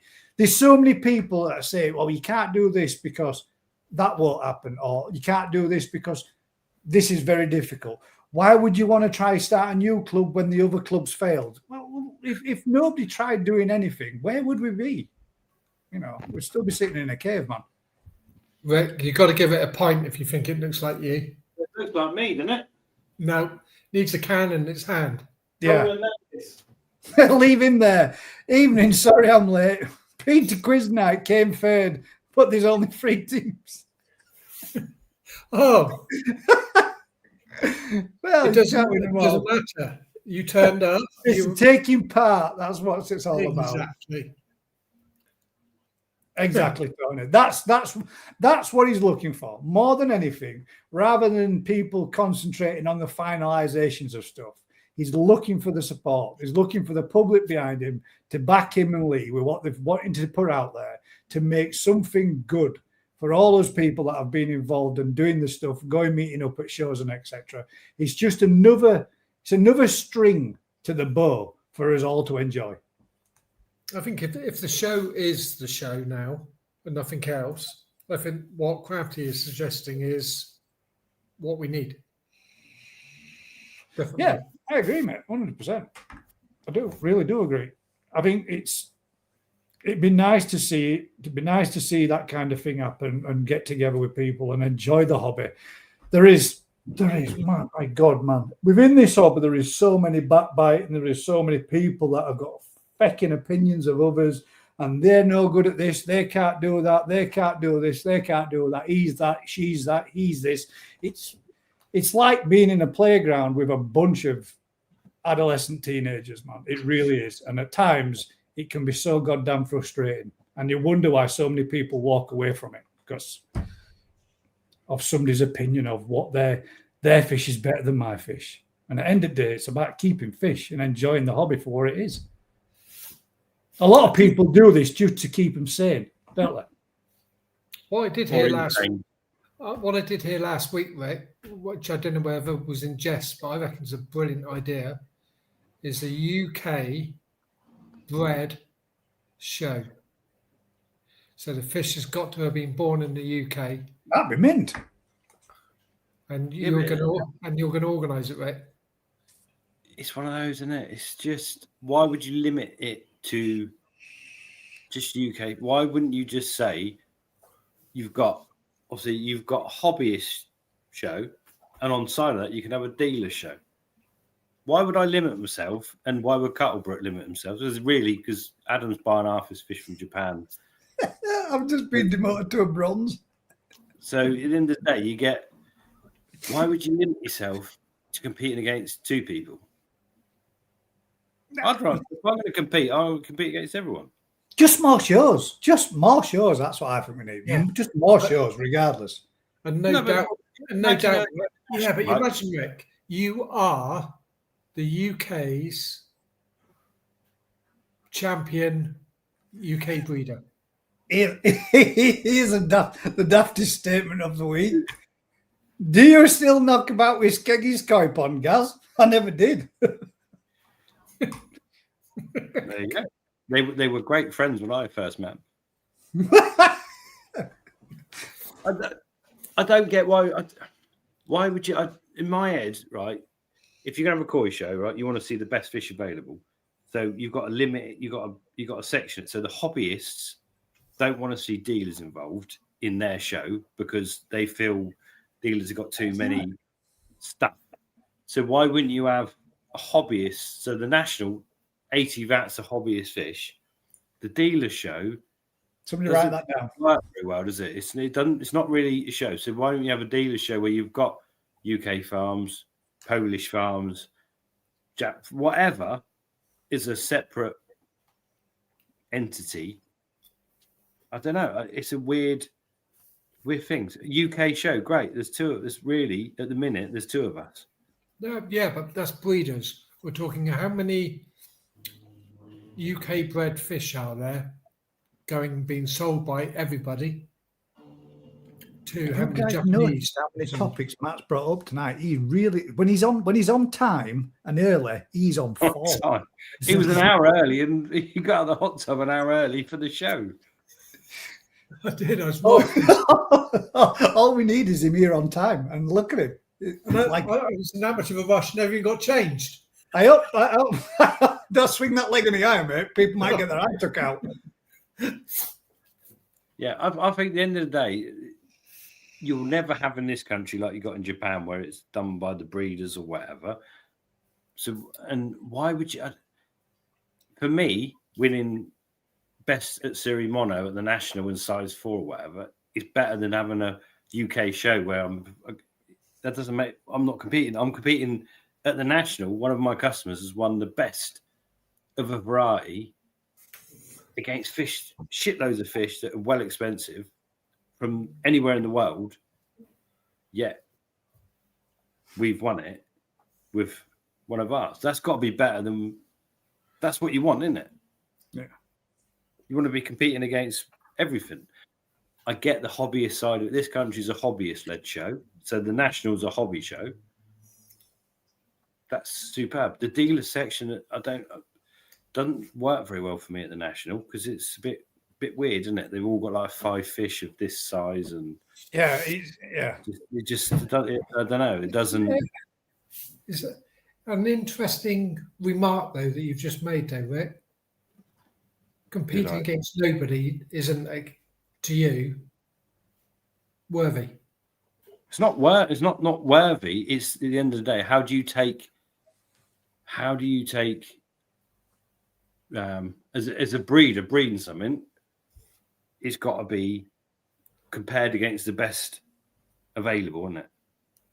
If you're a hobbyist and you take a fish to a show and it's the best Becco in size 1, whatever, then you still got to be. It's still the best one there. You can't. That's just what it is, isn't it? But from me as a breeder, I can't go to her and go, "Oh, let's just take fish that no one else has got." I'm going to talk to you tomorrow on this one. You know what? You know what I'm thinking. Of course, you know what you're thinking. Only you know what you're thinking. All the sides. No, Rich knows what I'm thinking, and I get it, and I do get it. But yeah, Why don't you let us all in? There's 104 of us waiting. Matt just thinks it isn't good enough. It shouldn't be there. We need more of them. No, don't keep me down on it. Rick is obviously saying that competition with multiple entries is. It's off again. No, I didn't want Gaz started, mate. Where's he to? He's over there.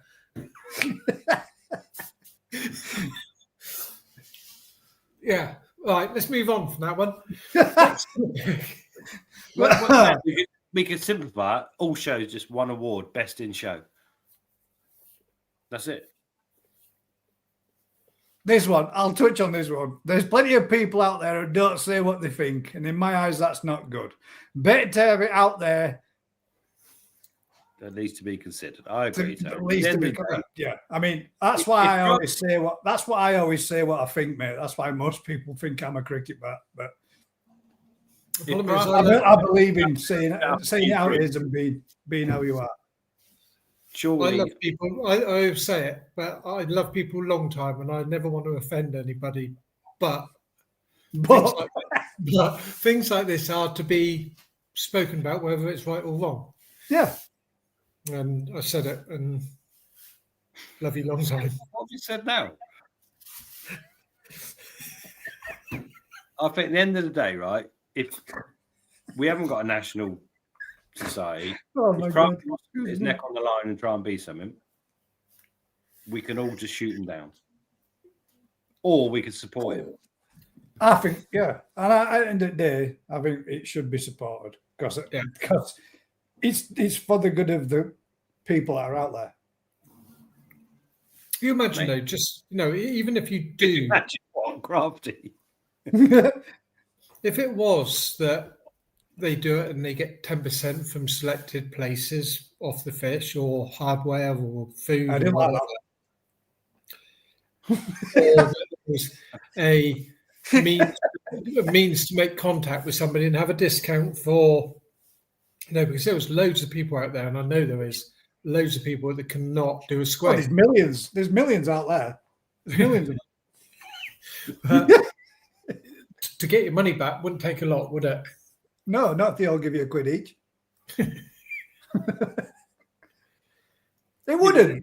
This is the point. If he's setting something up, and there's a if the amount of people we get to come to us about pond building, pond maintenance, healthcare, that stuff that we don't do outside. But you'd have an avenue that you could send it to.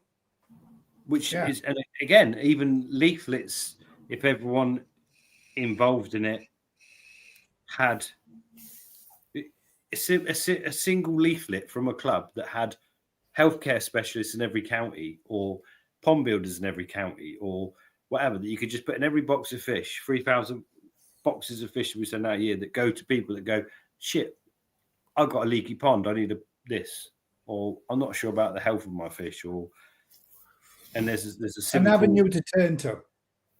Yeah, I think it's almost even if it was just a flyer with all those categories on, that you could turn around and say this is a link that you can go to for all this information and make it as a digital format, so you don't have to put tons and tons and tons and tons on something, but just a link to if you ever need technical support for X, Y, and Z, blah blah blah blah. www.craftiesmegacoiclub.co.uk. They all end. It's a drop chart that all end in Crafty's home phone number. There's like a tree all the way down to Crafty. We can bombard his phone's going to be so busy. Bronze 10% off, silver 20% off, gold 30% off, pond bonds. I'm going to be completely honest. I don't like all this tiered shit. You don't like it? I mean, I see it as the tier side of it being what you're prepared and you're going to give to the club, what you want to put in, and if you've got a deep pocket, time is the most important thing you can give them. Yeah, I'd agree with that, mate. Yeah, but this is what he said. He weren't turning around and saying, that's set in concrete. This is something that he's happy to put to the members to make a decision and a choice on. I guess we've got more talking about this than we did the BKKS. What's going on there? What the fuck? Well, this is the future, isn't it? At the end of the day, that's gone, isn't it? That's the past. It's happened. So now, the three of us in your front room ain't the future, I don't think. No. Those three in the front room's definitely not the future at all. We are waffling now, guys, to be fair, but at the end of the day, answer questions. Everybody got any questions? Well, I'll tell you what. We'll do a quick 3 questions each. Ask us what you want related. We're not doing koi appreciation. Oh no. We've done it. We've done it to a degree. Anybody got any questions they would like to ask us? We're not talking personal questions, ladies and gents. We're talking about related to the show. So I'm just looking at Alan's judging, man. I put earlier a club Telegram group would be great. Hey, Telegram's not the best. Yeah, but at the end of the day, the platform is WhatsApp, Telegram, whatever it is a platform is, in that sense, they are good. They are good, but they also sometimes do have the problems. But at the end of the day, I don't know. When you've got 500 members saying hello every morning, you need to turn off. That's what I mean. Your phone battery's dead by the time you get to 10 past 10. And that's just from 6,000 people saying good morning. It's nice. It's polite, isn't it? But especially, and I'm going to say this because I know this. I'm going to, and she'll know that it's only tongue in cheek, but at the end of the day, I'm going to do it regardless. Especially when there's some dark horses that think morning starts at 4:30, and it definitely doesn't. That's not fucking morning. That's night time. That's when she's getting in from a night out. It's not. That's just when she wakes up, man. She's up before the sparrows fart, and she goes, "Morning, guys!" Like bright as a button. You can read it in the message. Morning, guys. Hope everyone's well. Spelling. What the fuck? It's still night time. We should still be asleep. Seska, love you. Hey, she's still there watching. Yeah. Right then. Anybody got any questions? How to completely clean bamboo? How to soak it? What in that kills everything ready for spring? Bamboo. Yeah. Bamboo. How to clean bamboo? I'd soak it in vinegar and eat it.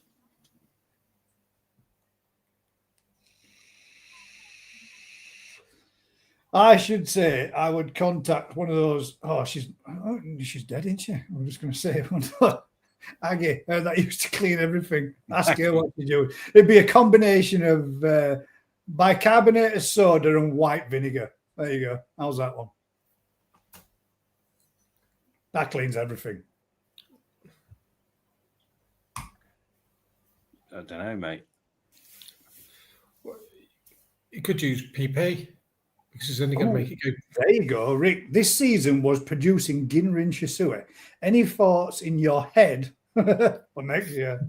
Oh, shit. You don't want to go there, man. Do you want to go in Rick's head?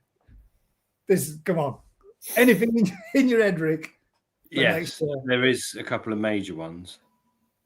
I want to do some proper, like, it's even difficult to describe, like Arago Kyaka Matsuba, but Ginrin. I think I can do it.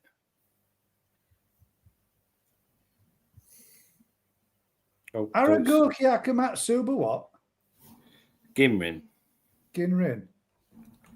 So basically, you got a red fish with black scales with a Ginrin, but can it be that? Oh, what's the type of gin? That just goes around the outer edge of the scale. I think that looks beautiful, man. That is really... I can't do the Caddo. Well, no, Cadogin, that's the one. Yeah, couldn't do the Cadogin. I could do it with Hiroshima again. I think I've got that sorted. And I also was going to do the Deutsch Ginrin Kiyotsuji because I don't like Kiyotsuji. So I want to make them a bit more. Remember we did the bumblebees a few years ago? Yeah, mate. Right. Those was mint when they were that big. Yeah. And don't get me wrong. I really wish that I didn't lose that fish this year, mate, because that was one that you said all that colour is going to drop off it, all that brightness, that vibrant that it's got, it's going to, and it didn't at all. And even when it died, it didn't. But it changed from that yellow to that super electric, vibrant orange. Yeah. Yeah. So I think I can keep them yellow, but it's getting the singer up. Yeah. Deutsch Ginrin Kiyotsuji is next as well. That's on the agenda. Yeah. So that's two. That's probably the two I'm going for. Mainly. The Kiyotsuji is just a hard one anyway, isn't it? They're just you never see real good examples like a Kiyotsuji. Vince, I'm with you on that one, mate. Deutsch Ginrin Kiyotsuji would be absolutely mint, as they were on those little New Forest Hornets that you call them. I'm going to use one of those New Forest Hornets has been put aside to go with a Marihiro Ginrin normal Wagoi Kiyotsuji. So it's lined up. Have you got one that's still yellow then? Yellowish, strong yellow. Strong yellow. Because the other one, that one went into the Munga tunnel and got fed a bit of colour enhancing, didn't it? And that whipped it up to orange rather than, but it was mint orange. It wasn't vibrant as hell. But the Marihiro ones are quite almost pale yellow, and the Sumi's, you struggle to call it Sumi, wouldn't you? Charcoal grey splatterings. So yeah, I think we can do it. That's two on the agenda. Oh, Lee's asked a question there, guys. The pattern on the shuru, as discussed earlier, is that the same for a Beko? No. Well, no. The depth of it is. So you want to see it almost going into the skin with the blue sashi at the front. but not. But not. Makes sense. Same but different. They're not the same because they're whereas the shearer is a blackfish, so it's different, but it's good. Good sumi on a Becco, you still get that 3D effect, the blue front. If you Key Becco and all, Rick, you should do one of them. Key Becco. You're going old school there. Yeah, but they're really nice and they're like rocking horse shit, aren't they? No, there's very few of them around. They look shit and no one wants them. But you got Aka Becco's nice, normal Becco, and then a Key Becco. That's I've the never trio seen you so want many to do. ghosties come out of Japan this year that people going, oh, look at this fucking amazing thing. It's like a ghosty. People have been producing them for donkeys years over here. Yeah, see, Vince, we should just twist his arm up his back, mate, and tell him all the fish we want for him to breed. And then you could do them for the Grown Show with a Difference 2026. He's going to be a shooter. In shear at series for that. That's dumb. It's not I mean, done. Akabekos, you get shitloads of them, don't you? Most of them are always crap. They always just look like a squash tomato. I mean, I've got one in my pond, and it's Haragoki, and I'm not that. I like it, but I don't like it because it's not very good. But a real nice Becco, a Key, and an Aka would be mint, mate. You should do a trios of them. They'd sell like hotcakes. Yeah, but good ones do, but the shit ones don't. Yeah, well, you just turn all the shit ones into fish food for the good ones.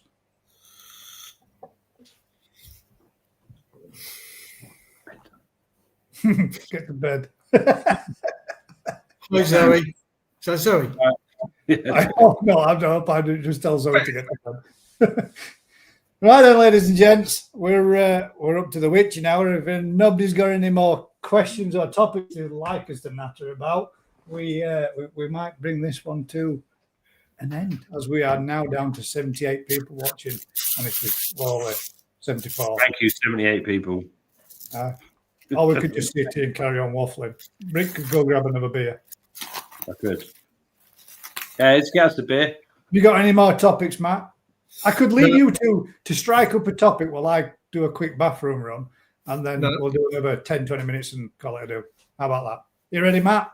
Don't give me that fucking shit. You've got 3 weeks of topics that you missed out on to catch back up on. I've done 3 tonight. So, Matt. Yeah. The female Deutsch Kajaki you sent me earlier. Yeah. So how big's that now from where to where? 42. And it's one of the little toasts you brought in February? 16. 16 cm. Let's show the people, mate. It's banging.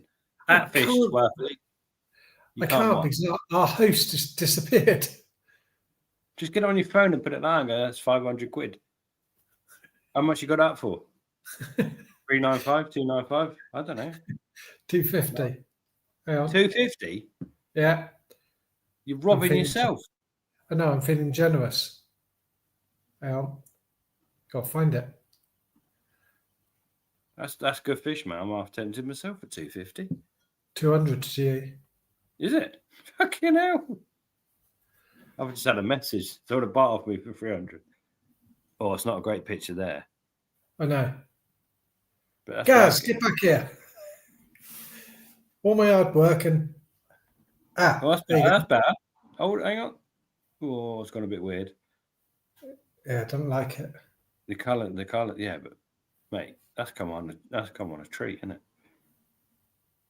it? What's weird is sending me a female Deutsch Kajaku for like craft year.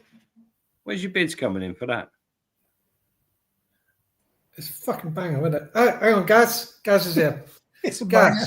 Did you We're send selling it? shit for you, mate. Ooh. It's not bad fish, is it? No. How much do you think he's selling it for while I go for a beer? Don't tell him, Matt. He probably heard. Well, it's Nisai. It's now. Just Just. So knowing Matt, it'll probably be about 225. Not far from it. 250. There you go. 200 to me, apparently. I'll sell it to you for 225. Ship it straight to him. Jobs are good. I'm in it for the love, not the money. That's nice. That's nice, that, for a dog, isn't it?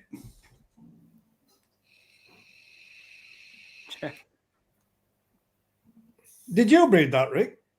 No. No. Don't laugh. No. That rotten bastard, he laughed like that. I just giggled at him laughing. It is good, though. Yeah, with a gold membership, you get 50% off. So it's 125.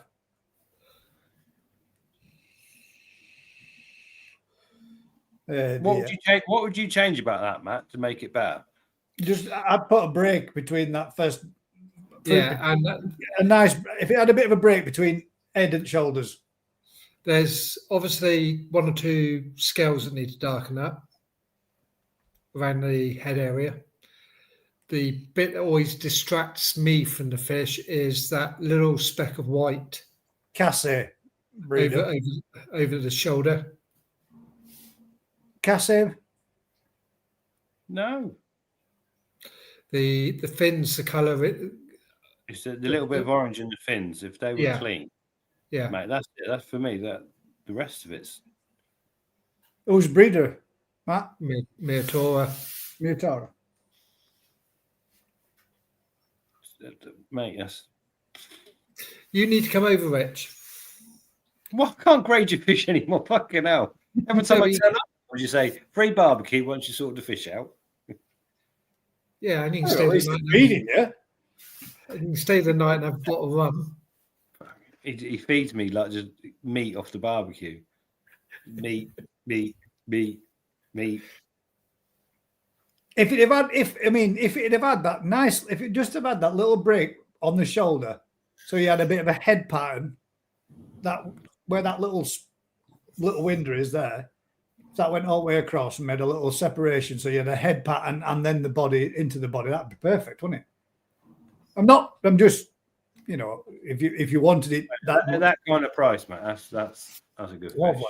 Nice if fish. I bred that myself, grew it for 3 years, I'd want You'd more be money. happy with that, wouldn't you? I would want more money than that for it. Thing is, I'd need to go back to Japan in February and I need the money. More than the fish. He's desperate. He bids in now. He's desperate. There you go. Open it up to the floor, ladies and gents. Get your bids in. Starting bid 250. No, I've just put a bid in 150. Can I have the starting bid? Keeler's pet. We can, as long as it's 250. Oh. You've got to start below his asking price, or it's not an auction. All right, 245.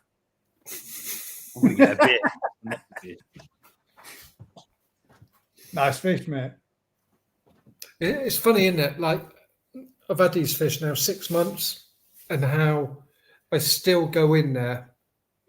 Like today I did, and I must have spent a good hour just watching the 3 big tanks. And you're still seeing stuff blossoming, aren't you? Yeah, and fish that I'm like, where the freaking hell did that come from? I have not seen that fish. And it might be just, a bit of sumi. Is it that you've seen it or you've just overlooked it and now it's changing up a little bit and it's starting to blossom and you're thinking, oh, look at that.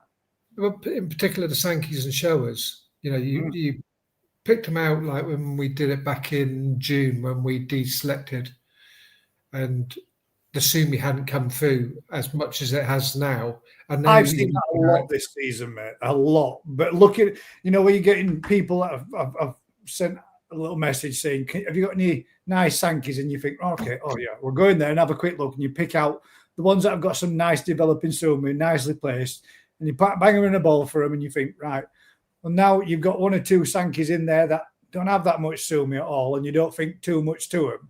And then when you go back a couple of weeks later and you look again, you think, where the hell's that come from? And that's those Sankeys that have developed over that next couple of weeks. Once that competition's gone, they're getting maybe a bit more food, they're bodied up a little bit, and then get that more sumi coming up. And you think, wow, look at that. Now it's turned into exactly Well, like that. these three that I just sent out today, they were all basically kahakus back in February again. Yeah.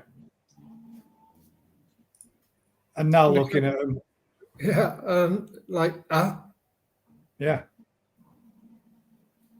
It's nuts what a fish can do. That's the Yeah. bit that, like, a lot of people have heard Crafty saying, or heard people talking about. It's trusting the process, trusting your dealer that's bought good quality fish from a good quality breeder, bringing them back over. That might not look perfect now, but trusting the process and watching the fish develop and how it changes over a 12-month period is crazy sometimes, isn't it? Yeah. And that one at the bottom or on the right hand side now, Yeah. you say he never had any sumi on it. And you'd think just a lovely 2-step kahaku. Yeah. It's nuts what they can do. Really am starting to like Sankey a lot. And I don't know if I'll ever have a shower again. I mean, I really do like shower. I'll never a shower again. I've never really had much luck with him, mate. I've never really had much luck with him at all. Ones that I thought that might do this, that, and other never did. It's something I want to learn more about the shower. But if I get one, I don't necessarily want to get one that's a young toe side to grow on. I might buy myself a Nisai and get one that's I can see its route and see where it's going, read it easier to understand it and learn from it. But yeah, Sankey, there's something else. I quite.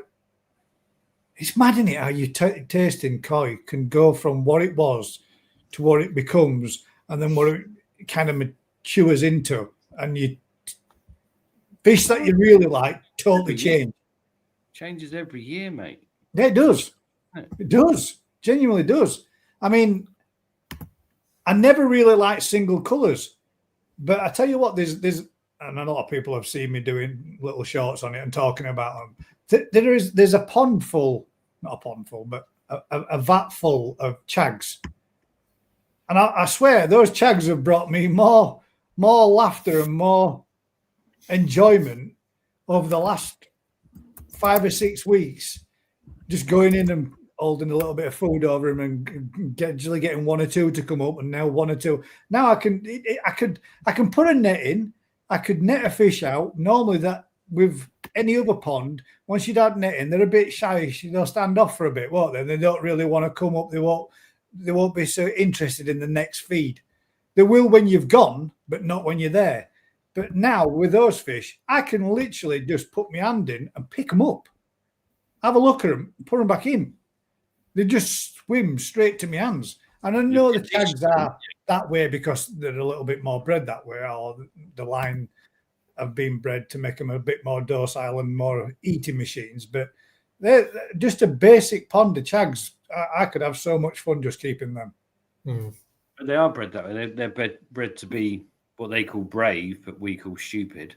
Yeah, but they you read it in literature where it says stuff like, you put a chag in, it'll tame down your other fish. We've got a load of Ikarashi Toshinobu Aragokis in there with them. And man, those fish were a little bit skittish, but they're piling in over at top now and they're coming in there and I can pick up them, and they've not so much tamed them down, but they've made them fish relax in that same environment as well. But it's conditioning them to an environment, isn't it? That's the point. Yeah. Getting them, even the chags you're saying to start off, you had to tease them up and then they get more and more confident, but they've got the confidence to go, I'm hungry, I'll eat that. What's the worst? Put me in a bowl.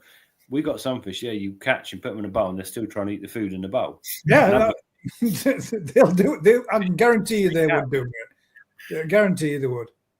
Me and Kev saw it with some smaller torsai when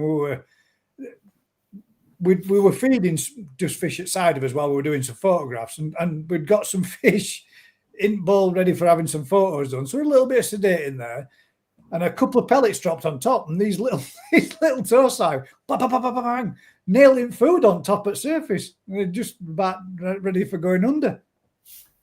Yeah. Familiarisation again, Rick, isn't it? Like you said. But this is where the whole show thing and stuff comes a bit weird, doesn't it? You can't show a fish within 3 weeks of showing it before. But actually, a fish that's regularly netted and bowled and photographed and fannied about with It really doesn't care, does it? has no stress from that event whatsoever. Whereas a fish that has not been touched for 2 years that suddenly gets caught up in the bag and taken to a Becomes show. real flighty and petrified the second it sees a net go anywhere near it. Yeah. The problem is you can't quantify that into, oh, your fish are relaxed. You can come again to the next show, but yours aren't. You can't. But that I guess. whole of, I guess the national now it's going to be different rules, is it? no. Yes. Well, they can do their own rules, but I should think for the first year it will be this. Then just why would you change it if it works? Then you're open to changes thereafter to say, well, actually, we could whatever. I don't know. The rules are there for a reason. The amount of fish you can have in a vat are there for a reason, to do with stock density, water quality, whatever. What's weird is obviously those rules don't reflect what the dealers can do. So it's not animal welfare, because six fish in a show vat is as much as you can have in a show vat, but the dealer can have 600. Okay, they water change more, but it's a different scenario, isn't it? And I think that might change the fact that the BKS and the national show let the dealers do what the dealers thought was right for themselves. If that's the right wording. They weren't. The dealers are not regulated. I was going to say, aren't the dealers not regulated by the BKKS at the show anyway? It's down to the pet shop license. No, it's just down to the dealer, isn't it? Yeah, through the pet shop license. So you're under license there, right? At the end of the day, you're displaying your fish under what you see fit to display your fish. Yeah, so they are doing it under their pet shop license then, because if there's a welfare issue, the way that they're showing their fish is their license is up for renewal, not renewal, but I'm trying to think of the right word. Review. This is the stuff that goes under the radar, isn't it? Just to most people. And at the end of the day, at the national, there was no regulation on the dealers by the show. So the dealers have to deal with themselves, and everyone's expected to look after their fish to a certain standard, a certain level. And that's where you get discrepancies as you go around the vats, isn't it? Some dealers fish, some are amazing and some don't look so good. Yeah, but I think that's why there was so much questioning over the pet shop license, that if there is an issue there, it's their pet shop license has got to be on display. If there is an issue there at that particular place, then you've got a finger being pointed at you, haven't you? Yeah, but I don't know how your pet shop license is to do with your premises, isn't it? Not where you're at a show. No, but come under like a classification of your mobile premises. You know, I asked that question not for the show purpose, but for actually when I was questioning about the New Forest show or Dorchester show, could I take fish there? And they said, yeah, the only stipulation that we have is your pet shop license certificate must be on show at the place that you're selling the fish. You're allowed to take them off piece, as it were. Yeah, well, that's just bonkers, though, isn't it? Because our pet shop license is different to yours. It's different to our county council. Yeah, there's so many different variations to them, isn't there, for different areas and what have you. So I could follow by our rules and display our fish in Coventry that don't follow by the rules there, or vice versa. Yeah. I don't know, I'm just playing. Well, we are still live after 3 hours, 18 minutes. And on that note, we shall bring this one down to a close, ladies and gents.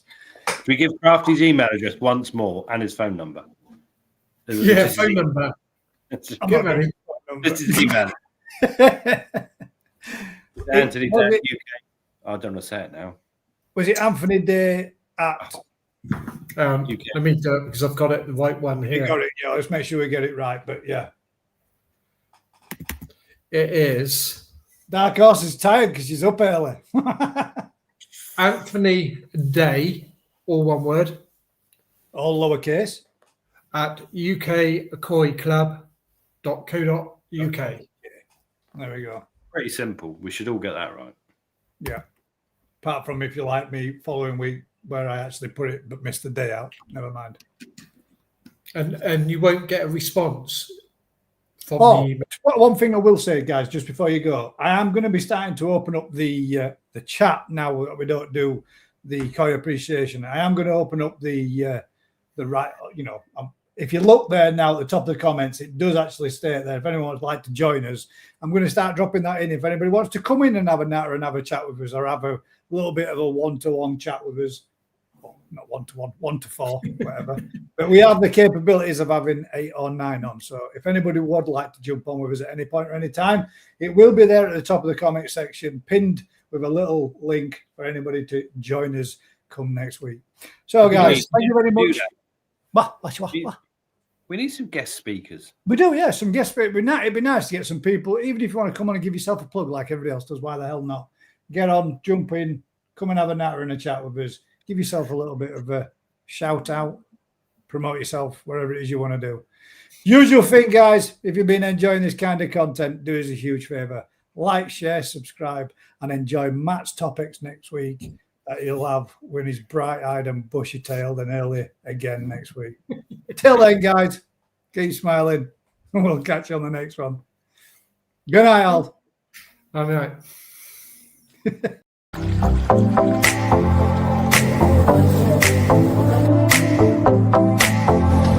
This has been one hell of an experience.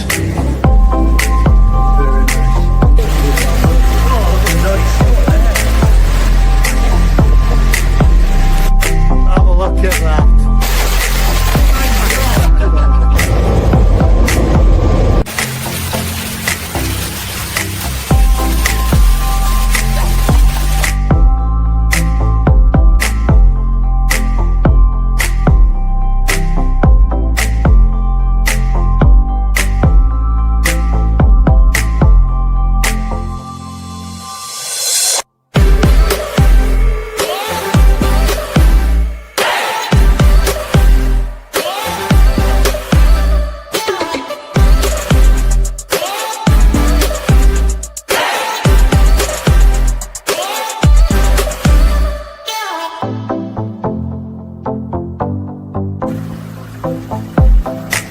New change in the garden. Made a little secret area.